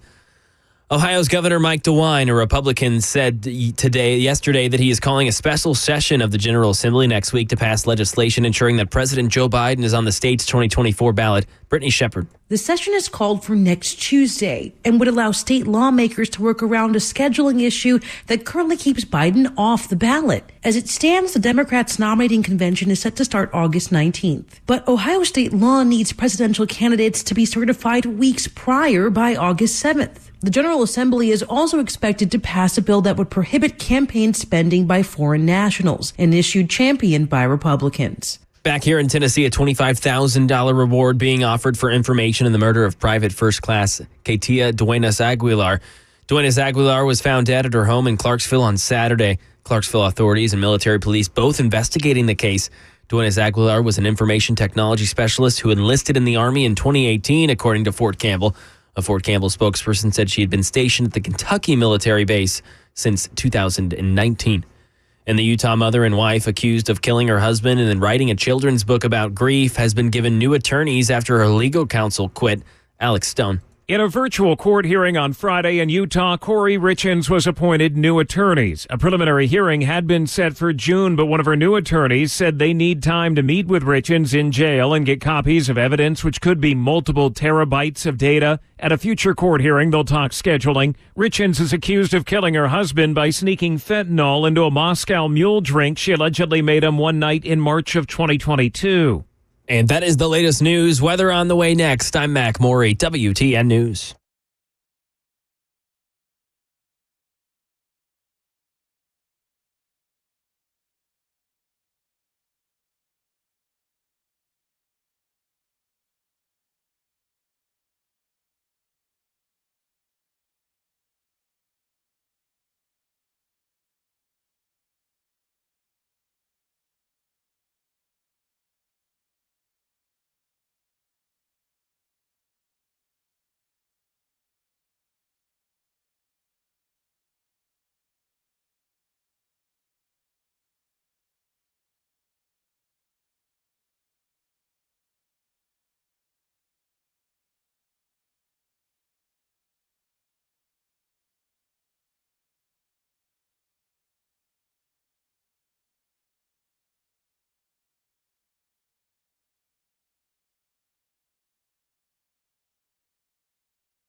Final hour of the Matt Murphy Show begins right now for the week, at least, this Friday, May 24. Happy to have you with us. Hope you have big plans for the weekend. Obviously, it's Memorial Day weekend. Remember the reason that we commemorate and celebrate Memorial Day weekend. And if you do that, then I encourage you to enjoy the blessings of freedom and liberty and enjoy yourself with family and friends. It's 205 Super Talk 99.7 WTN. My name is Matt Murphy, and I've got till 3 o'clock today. After that, the drive with Brian Wilson, and we're off to shenanigans until Tuesday. Off Monday, I think there's best of programming for all of the hosts on Super Talk 99.7 WTN as we celebrate the holiday along with you.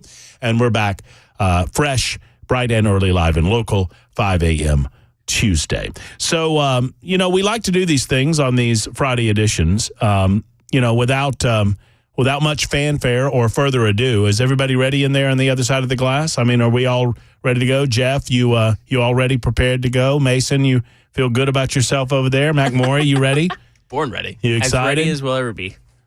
That's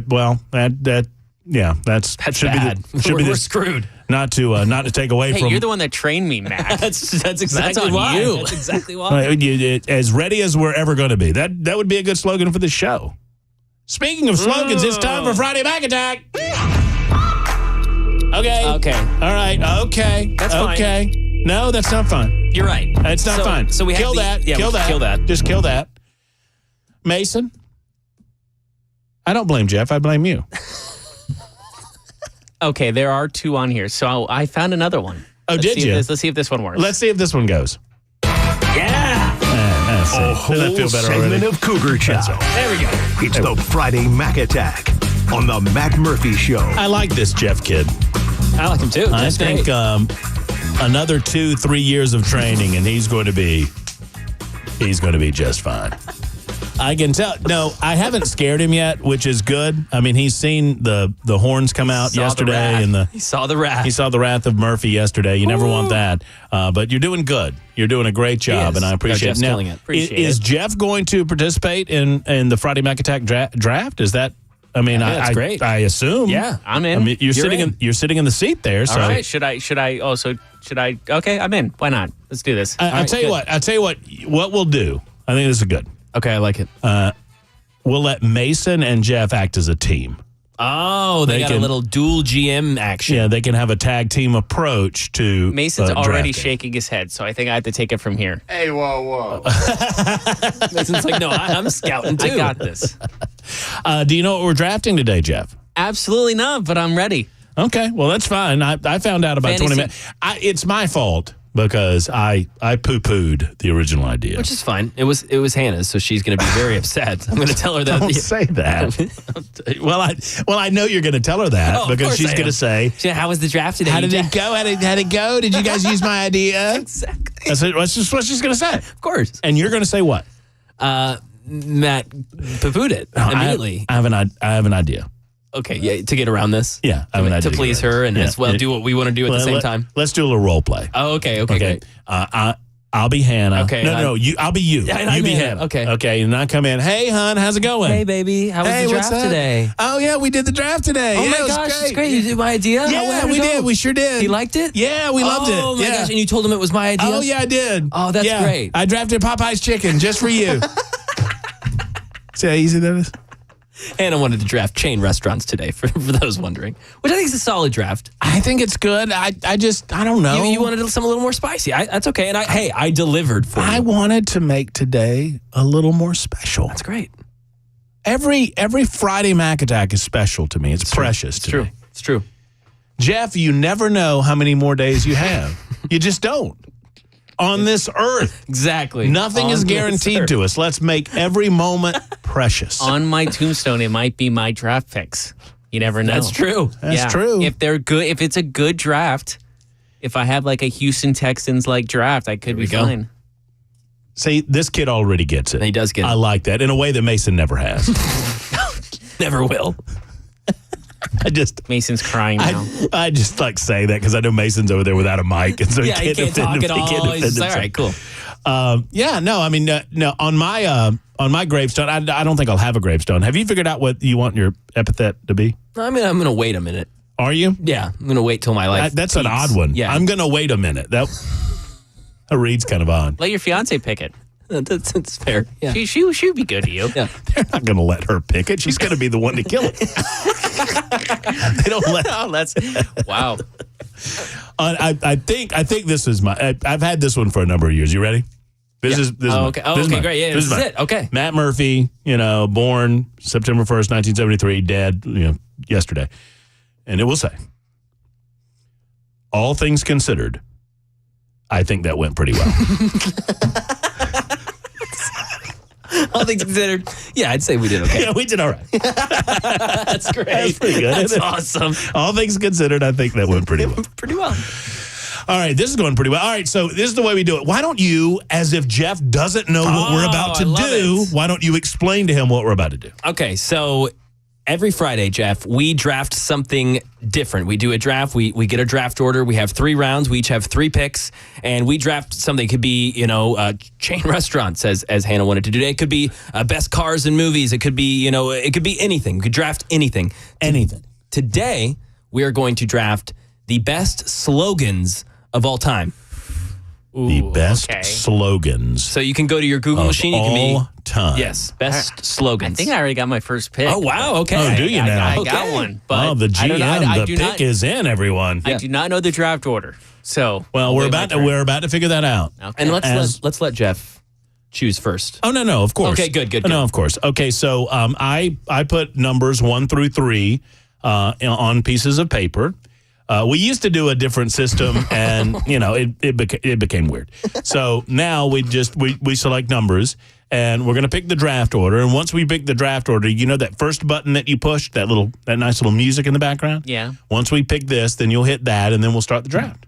That's it. Okay. All right. So you just tell me, of the 3, which one do you want? I'm going to go the one on the far right.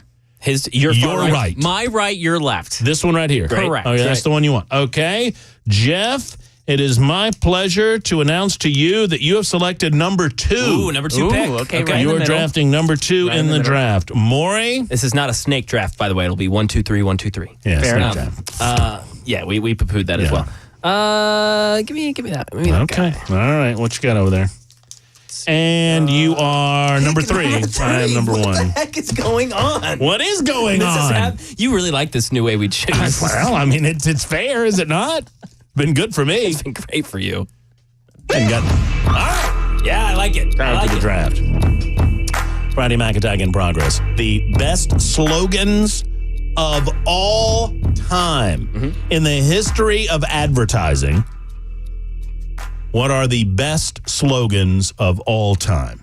Yeah, we'll let that ride. That yeah. You just let that ride in the background. Just let that. Yeah, just let that vibe. Let that little. Even when he's not next to me, he's still coaching me. Yeah, that's exactly. Well, Which I good for you. Good for you, Maury. Just let's pull it up. Let's get it up. Let's let it wash over us just a little bit more. There we go. That's what we're talking about. That's what we're talking about. If you start doing a deep dive into greatest slogans of all time, really good ones. There's a lot of good ones. But I'm not going to overcomplicate things here. I have the number 1 selection in the draft, and there's a top tier of slogans, and I'm not going to overthink it. Don't Jamarcus Russell this. I'm going to just do it. Nice. Nike. Yes. Nice. Just do it. Been a part of their marketing campaign for I don't know how long, decades now, and obviously, I mean, and it says everything about what they sell, their brand. Just do it, Nike. There you go. All right. Yep.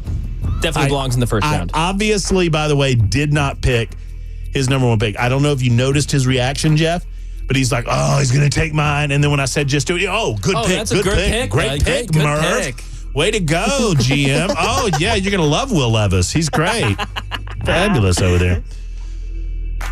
Jeffrey, there's a lot of focus on you, and I'll tell you why, because you are a brand new GM. Yes, You've never done this before. This is your first draft of your career in the 2024 best slogans of all time draft. For the second selection, Jeffrey picks. And I'm coming in cold, I'm coming in cold. But I'm going with one that I trust. I'm going with one that I know every single person on planet Earth knows. Oh. And I got to tell you, they're loving it. Dang it. I'm loving it. I'm loving it. Ba-da-ba-bum-bum. I'm loving it. I'm loving it. And then I know I just took Max. So dang it, Jeff. So here's the deal. I wrote that down, but for people of a certain age, I think their older slogan was better. And I don't know that you two young bucks know, before I'm loving it, it was you deserve a break today at McDonald's. Oh, that's a good one, too. You deserve a break today. Was at that McDonald's. 80s commercial, 70s? 80s, early 90s, into the 90s. It was right before the I'm Loving It campaign took it over. So. You deserve a break today at McDonald's. Doesn't work as well. You deserve a break today at McDonald's. You know what's funny about those commercials now? They just do the bum at the end. They don't do the... But it's still... You know that... We know what it is. You know that song because it goes right into I'm Loving It. Oh, that makes it tough for me, guys. That makes it tough because those were the correct top 2 picks, by the way. That you guys did well in your scouting. I like it. And now we see in the third for the third selection of the first round of the 2024 slogan draft, GM Maury seems to be, I'm going to be honest with you guys. I'm stressed. Seems to be scrambling and a little bit stressed. It's like Sophie's Choice over there for Mac. I think he really thought like one of the first 2 picks would kind of fall on it. Yeah, exactly. Do something weird. Exactly. Did not happen. All right. I'm going to go. I'm going to do this one, and I like this one. I don't know if the whole world knows it, which I like that Jeff put that in there because the whole world knows it. This one is specifically not geared towards the world, but I think we're in America, so let me go Dunkin' Donuts. America runs on Dunkin'. That's also a good one. Got to give him credit on that one. It's a good one. Matt's displeased. He doesn't like my picks. It's okay. Hey, it's fine. That's a solid B grade. There's more for me. I'm fine with your selection. Whatever. Your trash selection. America runs on Dunkin'. The number 1 pick in the 2024 draft, and you're going Dunkin' Donuts. America runs on Dunkin'. I know.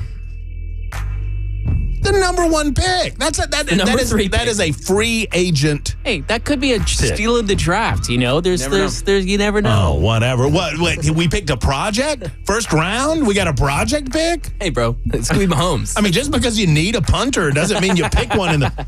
Tell that to Al Davis. Oh gosh, you know what? I don't want to try to overthink this one either. Now, this might be you know what? This is going to demonstrate how good of a slogan it was for its time, because slogans eventually run their time and companies move on with other things. Much like the "You Deserve a Break Today" transition to "I'm Loving It." But I'm going to say this, and both of you men who were born well after this slogan was retired will remember it. It was a national phenomenon. Where's the beef? Yeah. Where's the beef? You don't know. I've heard that, but I couldn't tell you what company. Wendy's. Yeah. Wendy's. Where's the beef? Wendy's decided to go after McDonald's and Burger King, and they did so with this little old lady that just screamed, "Where's the beef? Where's the beef?" And people of a certain age, you know exactly what I'm talking about. Mac Maury, I think that our general manager's styles just clashed because I saw the look. I saw the look of disappointment in your eyes when I made the pick, but I stand by it. Where's the beef? Wendy's. Top-notch slogan. Very well. That's good. Mr. Jeff. I have another food one.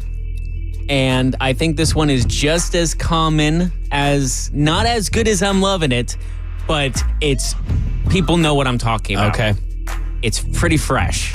Eat nice, fresh. Nice. Yeah, Eat Fresh Subway, is good. These are good picks. Yeah, These I are had good that on my picks. list. These are good picks. That's a good pick.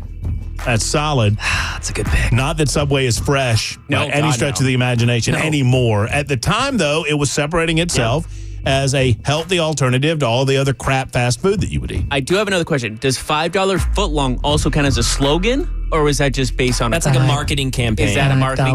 Because that is if that is considered a slogan, that is still very, even though it's not $5 anymore. No. In Joe Biden's America, it's $12 footlongs. Yeah. It's $12 6 inches. But you could make the argument, if you will, that could have been another one of their quote unquote slogans. Sorry, Okay. I got caught up in my $12 6 inch statement and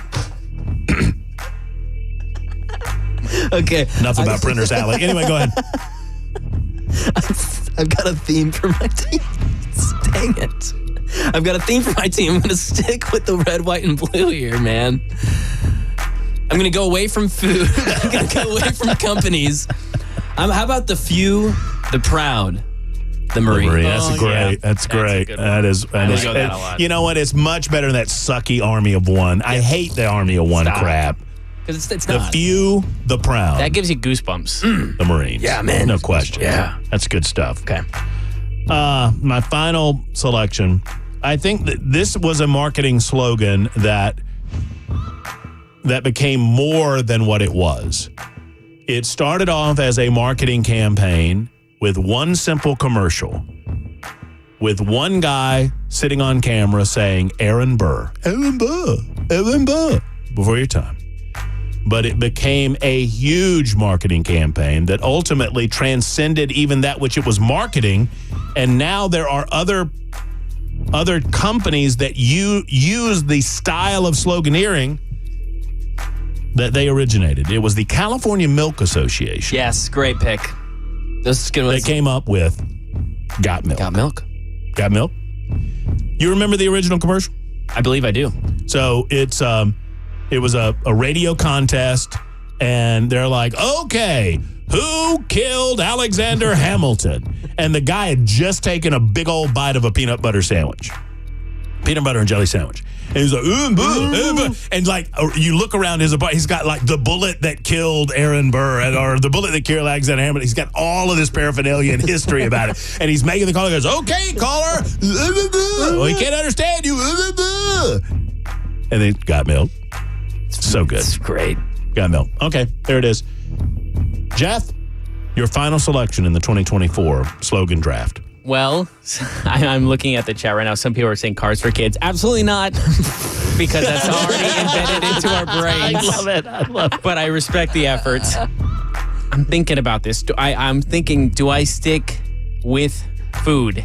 And my guess is yes, because everyone knows it. But this one might be not as known, but I love it. It's finger licking good. That's good. KFC, babe. Finger looking good. Yeah, I went two foods. Why not go for a third? Yeah, I like it. I like that. I like and that you're a lot, right. too. They're all well known. Eat Fresh was definitely on my board. So, okay. I'm excited about going through the honorable mentions. I know so many by the good way. honorable mentions here. Okay. I'm kind of regretting my Wendy's pick. Wait, yeah, I didn't like your Wendy's pick. I like your other two picks a lot. Got Milk honestly was about to be my pick here. Yeah. I'm gonna go food because I don't think I've done really food yet. I'm gonna go, but I don't. It's good. Is it great? I don't know. He's reliable. Yeah, we'll pick him. Think outside the bun. Taco Bell. That's a good Taco one Bell. too. Yeah, it's a good one. Think outside the bun. I'm now I wish I could change my pick because I'm thinking of Red Bull gives you wings. Red Bull gives you wings. Well, I had that down, and that's the one that I wanted to change. Nice. Red Bull gives you wings. Here's another one that I would change my Wendy's pick to had I the ability. What happens in Vegas stays in Vegas. It's a slogan. Yeah, that's fair. It's a Las Vegas. Okay, fair. Choosy moms choose Jif. Yeah, I like that one. When it absolutely positively has to be there overnight, which is an old school, but it was so different than anything else we had ever seen because the U.S. mail couldn't guarantee that was FedEx. I almost picked Apple. Think different. But Think different. You're in good hands with Allstate. Yes, that one's You're good. in good hands. Yep. Takes the licking and keeps on ticking. That's old school. You young bucks probably don't know what that that's one. about. That's Timex. For years, it was a great slogan for Timex. And there it is. That's how we do it. Love it. That is the 2024 draft. Mac Morey and the incredible Cougar Chow segment that we enjoy on these Fridays. Thank you, Mr. Morey. Of course. Yeah, it's time to go do news. It's 2:24 on Super Talk.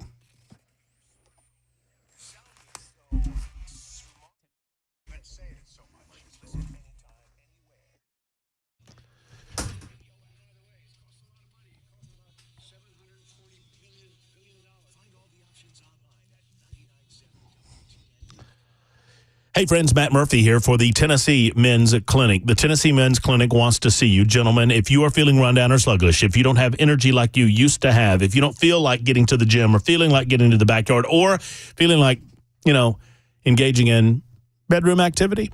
Look, I know that that's a private and personal subject, and I understand that a lot of men shy away from talking about it. But if that is an issue with you, if you've noticed it over these years becoming more of an issue, let's deal with it. So many men go to the Tennessee Men's Clinic, and they talk to their qualified urologist, and they get some help in that regard, and they are fixed jiffy quick, and they can develop an action plan for you. And friends, the biggest complaint that we get in the aftermath is, I wish I had done this sooner. I wish I had made the call sooner.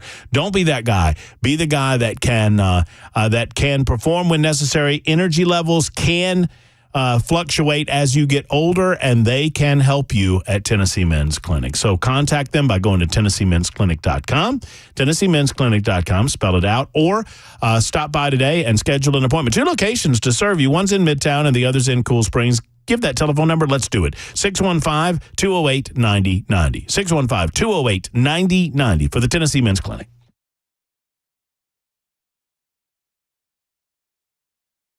The guaranteed offer is the easiest way to sell your home. It's really simple. We bring you an all-cash offer. You close in as little as 21 days. No home inspections, no lockboxes, no open houses. Go to markspain.com to get a guaranteed offer and start packing.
We got news in Israel and the Israel-Hamas war, and we've got a backup on a highway in California. We'll tell you about it. 2:30 Super Talk 99.7 WTN. I need to talk to you for a moment, McMorray. Yes. I'm being shamed by the listening audience, appropriately so. I don't blame you. I don't fault you for not making this selection. You're not this type of general manager. Okay. Jeff, you're not faulted either. This is not your GM style to make this selection, but I missed the opportunity. I guess I can pick them up on the free agent market. I don't know. But many of my loyal listeners on the membersnutrition.com super text line are wondering why I did not select Make America Great Again. Awkward.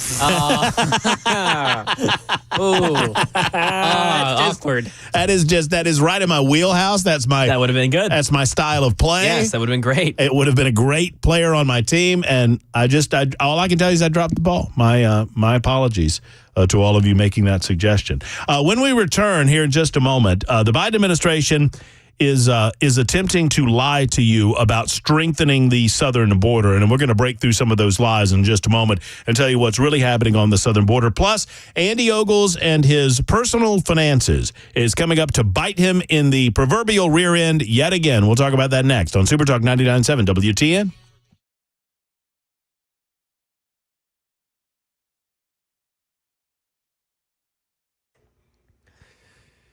.2:30, I'm Mac Maury with your top story. 79 degrees, light rain throughout Nashville. Got a weather forecast on the way in 2 minutes.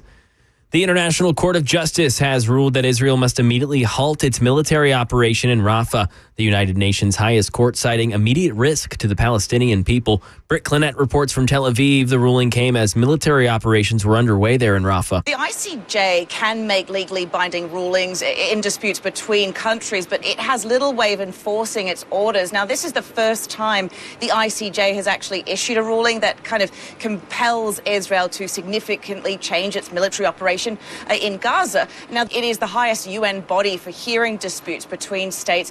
Its rulings are their final, but they've been ignored in the past. Crime in Tennessee. Metro Police say a man was shot 3 times at a Wego bus station downtown this morning. News 2 reports that police were called to the station near 4th Avenue North and James Robinson Parkway around 6:30 a.m. They arrested 19-year-old DeJuan Prime, who claimed he was pepper sprayed by the victim during an argument before the shooting. Prime was charged with attempted criminal homicide. The victim suffered non-life-threatening injuries.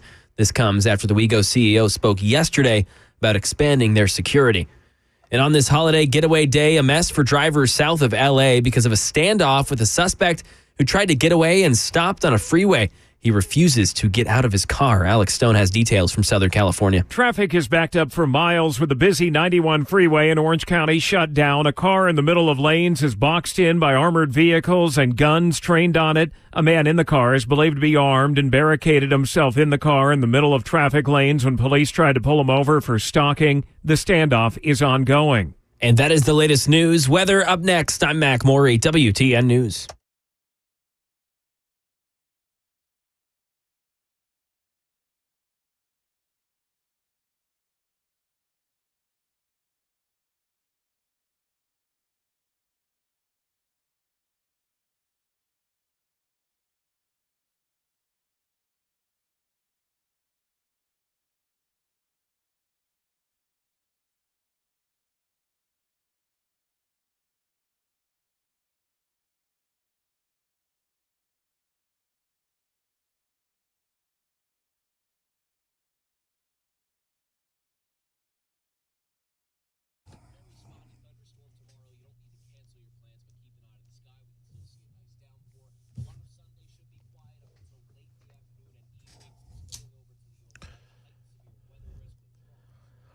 Oh, so very excited about not this Saturday, but next. Well, this Saturday should be exciting too, but next Saturday especially so, as we are celebrating the 4th annual open house at the Glock store, and we want to see you. I mean, giveaways galore.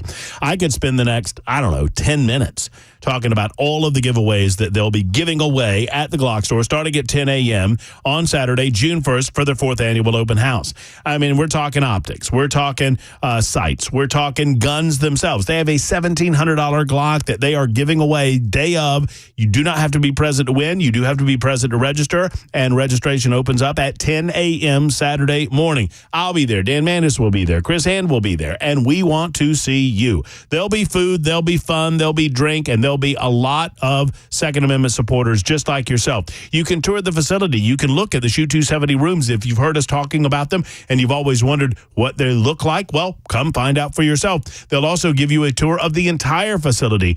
They have manufacturing there. They have 3D printers. They have shipping. They have retail. They have everything at the Glock store. I'm telling you, it's the biggest, it's the brightest, it's the best, not just in Nashville, but around the United States of America. It's Lindy McGill's Glock store and the open house coming up next Saturday at 10 a.m. Go to GlockStore.com for more details. Hey, what's up, guys? This is Matt Murphy for Members Nutrition. I want to tell you about the Members Nutrition difference, and I want to encourage you to go over to the Members Nutrition website. Number one, they believe at Members Nutrition that they can sell vitamins and supplements at a lower cost point, and they're doing it every single day at membersnutrition.com. Number two, they want to make these products right here in the United States of America, not from some overseas company, and they do that every single day. I encourage you to go to membersnutrition.com. You'll get 50% off your purchase price at checkout. You don't have to put in any codes. Just go to membersnutrition.com. Once again, membersnutrition.com.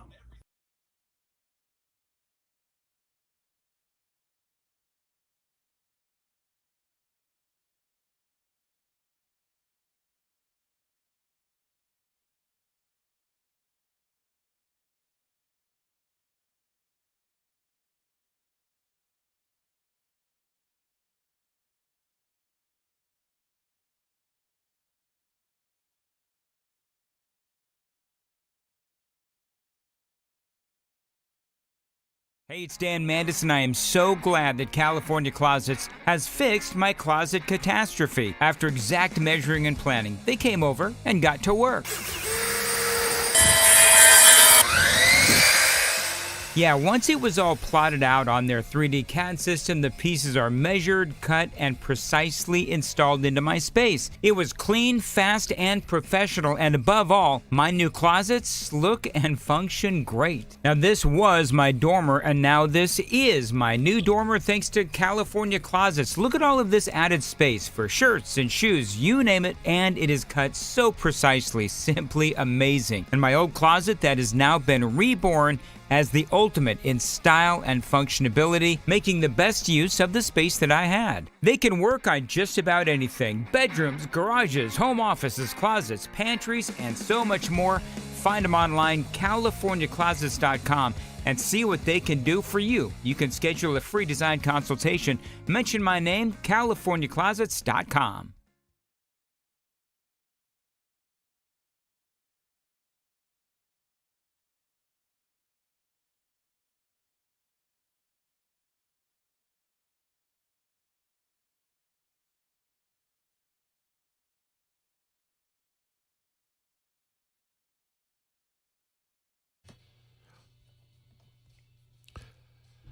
Super Talk 99.7 WTN, Matt Murphy and you for the next 20 minutes or so. We'll hand off to Brian Wilson at the drive at that time and make our way to the Memorial Day weekend. Once again, enjoy yourselves, spend good time with family and friends, fellowship in the blessings of freedom and liberty that we enjoy here in the United States of America, and never, never forget the girl at the grave. A story that I told during the 12 o'clock hour. You can go back and listen to it if you so desire. It happened to me. It touches my heart, and I hope it touches yours as well. I think of her often, particularly on Memorial and Veterans Day. The Biden administration is crediting strengthening border enforcement and a crackdown by the Mexican government on migrants traveling to the U.S. for a drastic drop in illegal southern border crossings in recent months. Of course, none of it's true, but that's the argument the Biden administration is making. They argue instead that the administration is playing, I would argue that the administration is playing a shell game using these numbers and fudging these numbers to their own design. According to a report from CBS News, over the first 3 weeks of May, U.S. Border Patrol agents apprehended about 3,700 illegal aliens per day between official ports of entry, which, if the trend holds, would lead to about 115,000 apprehensions for the month.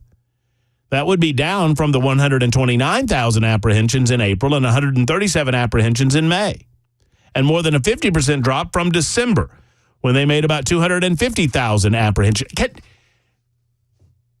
Just a side note here. Did we ever think we would be here? This should be, by all accounts, an absolute landslide election. One of the more fascinating aspects of what went down in the Bronx, in the South Bronx last night, we've been talking about this visit. Donald Trump and some 30,000 odd and the number fluctuates. I've seen 25,000. I've seen some estimates of 50 or 60,000. I don't know that it was that many, but getting the amount of people that Donald Trump got in one of the bluest counties in the United States of America is an absolute fascinating feat. And one of the more fascinating aspects of that fascinating feat would be the number of people talked to by reporters who said the same thing about why they're there, especially Black Americans and Hispanic Americans. We have to get the border under control. The Democrats are selling out our future for illegal aliens. Over and over and over again, we heard from Black Americans saying the same thing, Hispanic Americans saying the same thing. This is not just Matt Murphy saying it. CNN, as a matter of fact, says it. Jeff, you got me some audio over there from my computer. President Trump is trending toward the best performance by a Republican candidate amongst Hispanic voters in 2 decades and maybe ever. What are the trends you're seeing among Hispanic voters this year? Yeah, so we saw a trend among Hispanic voters from 2016 to 2020 where they became less Democratic. Look at the trend that we're seeing right now in the polling, right? So if you look back at Hispanic voters at this point in the 2020 cycle, Joe Biden had a 25-point lead. Look at where that lead is today. It's just 7 points. Donald Trump right now at 44%, if that helped, would be the best performance for a Republican candidate among Hispanic voters since George W. Bush back in 2004. And this is part of a larger trend line, Kate, that we're seeing among non-white voters. We see it among Black voters as well. We've discussed that on this program before, whereby they're much more favorable to Donald Trump than they were 4 years ago. And of course, Donald Trump did better amongst both of those groups in 2020 versus how he did in 2024 was the last part of that sentence. Pardon me for cutting that off. The people of the United States get it. The Biden administration is increasingly desperate when you play this victim politics game, this shell game, where you have to cobble together the victim mentality in order to collect enough people to overwhelm everyone else in the United States of America. When you play this identity politics game, you have to create victims and you have to create oppressors. You have to convince groups of people that they're being victimized by the oppressor. Well, there are only so many white, straight oppressors to go around. Think about the way that the Biden administration is speaking to various groups. They speak to Hispanic Americans by saying that Donald Trump is anti-Hispanic or somehow xenophobic against Hispanic people. It isn't true. And the people of the Hispanic communities are seeing more and more through this. Secondarily, I would say to you that some of the strongest held beliefs with regard to what our immigration policy should be are Hispanic Americans that did all of this the right way. Black America, we've long talked about the Democrat voting plantation and how they feel like they must keep black voters on that Democrat voting plantation, that political plantation, I call it. And I use that terminology intentionally because it's what it is.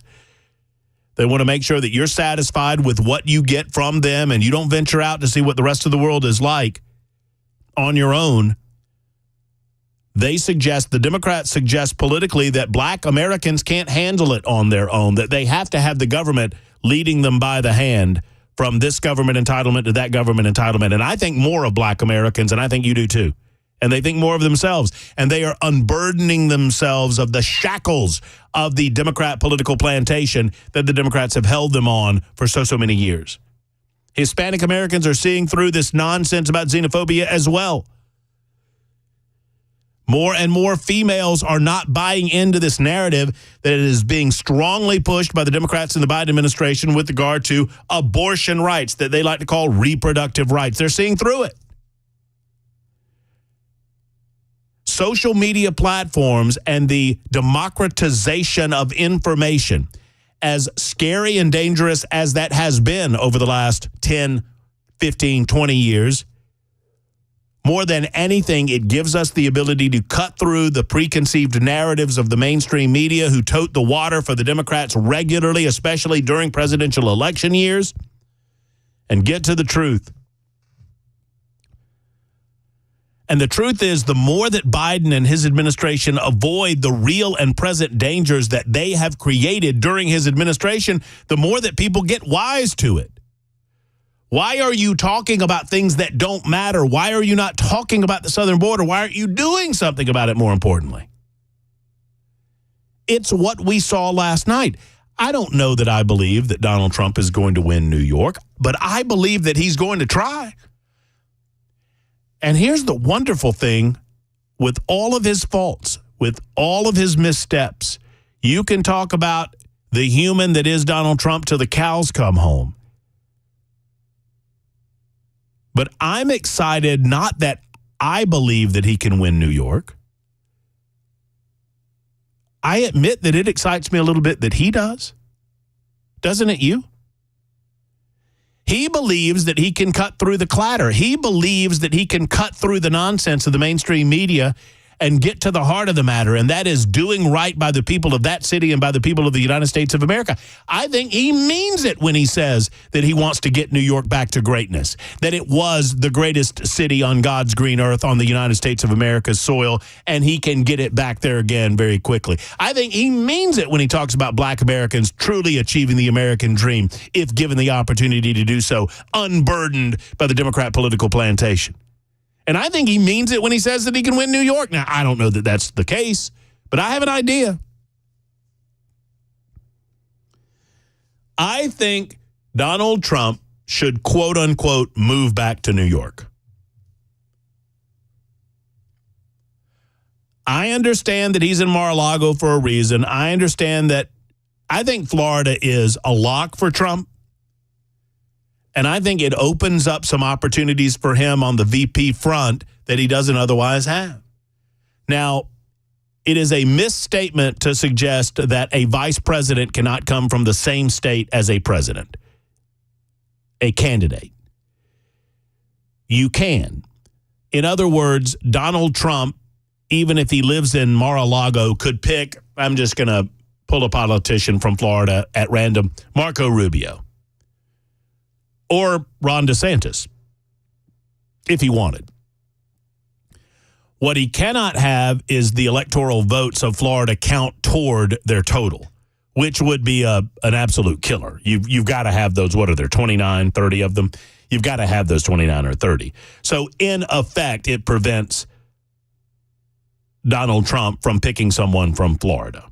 However, if he changed his residency, as Dick Cheney did, prior to the 2000 election cycle, Dick Cheney was a resident of Texas. He was looking around for a vice presidential candidate, finally told George W. Bush that he found one. And the perfect vice president for George W. Bush was, hey, looky here, me, Dick Cheney. But Dick Cheney had to move because he got to have those Texas electoral votes. And so he decided to move to Wyoming, which he did. I don't even know that Ron DeSantis would be the best selection for vice president. I honestly think if they could work together, it would be a slam dunk. Much, much better than Nikki Haley. You've already got, I've heard some of the suggestions that, oh, Nikki Haley said she's voting for Trump. We should get Nikki Haley into the fold. And, oh, wouldn't it be an unbeatable ticket? One, Donald Trump's already said he's not picking Nikki Haley. Number two, I think there's a better person in South Carolina if that's the way you want to go, and that's Senator Tim Scott. Much better than Nikki Haley, in my opinion. I think Trump should move back to New York to demonstrate his desire to win that state over. Will it work? I don't know. He'll win every county and in every region of New York outside of probably Buffalo and of course, New York City, but that's where the most population is. That's over half of the population, well over half. Remains to be seen. It was a big moment last night in the South Bronx, I'll tell you that. We'll find out Brian Wilson's take on that and what he has coming up on the drive. That's in moments on Super Talk 99.7 WTN. It's 49 after on Super Talk.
Super Talk 99.7 WTN 255, making way for the drive with Brian Wilson. Before we get to Brian, this just in. You know, Jay StClair is with us every Friday. He is, by trade, an employment lawyer. He does a lot of employment law, representing companies in employment disputes for a variety of different prominently known companies around the United States of America. It is his forte, but he knows the law more broadly. And when I asked him about the recent vote at the Mercedes-Benz plant in Vance, Alabama, a vote that rejected the idea of the United Auto Workers unionizing that plant, he said earlier today, about an hour and a half ago, he said, I guarantee you that they'll try to get another bite at that apple. This story came in 5 minutes ago. The United Auto Workers wants a new vote at Alabama's Mercedes-Benz factory. The Detroit News reporting the union is petitioning the National Labor Relations Board, as predicted by Jay StClair an hour and a half ago, to reject last week's union election at the German automaker's Vance plant and order a new election. We'll let you know how that goes as things proceed a little bit next week. Let's find out how the drive will go with Brian Wilson. He's anxiously awaiting his opportunity, his turn of the mic, his crack at the apple. The Bronx rally last night, Brian, is where I want to start. Man, oh man, 25,000? That's where I'm going to start. Really is something to have that kind of turnout, no doubt. I mean, and I love hearing some of the leftist New York members of the media from the MSNBC world and the CNN world interview some of these folks at the rally, and it's obvious that they were hoping for, trash and Trump and, I'm here to boo him or whatever. They are shocked that so many minority people are in favor of a Donald Trump presidency. Yeah, I mean, listen, I'm telling you, the audience was real, and when you see this, and I've been looking sort of at a bigger trend. I mean, there's something going on, and it's starting, I think, to widen a little bit, and I really do believe that, and I think that the Democrats are now finding, you're starting to hear more and more calls. I'm going to be playing a soundbite from a guy named Doug Schoen. I know him quite well. He's a Democrat pollster, but a good guy, and a guy who always plays it straight, tells you what the numbers are and tells you the good, the bad, and the ugly. He says, look, it may turn out that they're going to have to drop Biden. He thinks it's not completely likely, but at least possible at this point. I have a theory, and it's not, I don't claim that it's just my own, but I have a theory that I've started to believe in more and more, that the Democrat powers that be are allowing this June 27th debate to happen because they want to see how he does. And I think if Joe Biden performs really poorly at this debate, Brian, I think you and I will, our predictions will come true, because I know that you and I, independently of one another, but in fair proximity to one another, both said several years ago, there's no way that Biden is the candidate. Well, it doesn't make any sense because, he's losing with minorities. He's losing with young people. And every time he steps on the world stage, look at the event yesterday with the Kenyan president. It was embarrassing. And, when you give a speech to the NAACP and your own White House has to issue 9 corrections to the things that you said, you wonder how he's going to perform on a debate stage with no teleprompter. Well, we got the Bronx rally and a couple of rounds, I suppose, of Phone Your Farb Friday this afternoon. Oh, you can count on it. And, of course, always the latest cicada news. We're the home for all good cicada news. It's all coming up right after the news at 3 o'clock. There's Brian Wilson. Have a wonderful weekend, Brian. Have a wonderful weekend, everyone. And enjoy your Memorial Day holiday. We're back Tuesday at high noon. Enjoy the drive with Brian Wilson. That's right after the news with Mac Maury, and that's happening now on Super Talk 99.7 WTN. Have a great afternoon, folks. Hug your loved ones.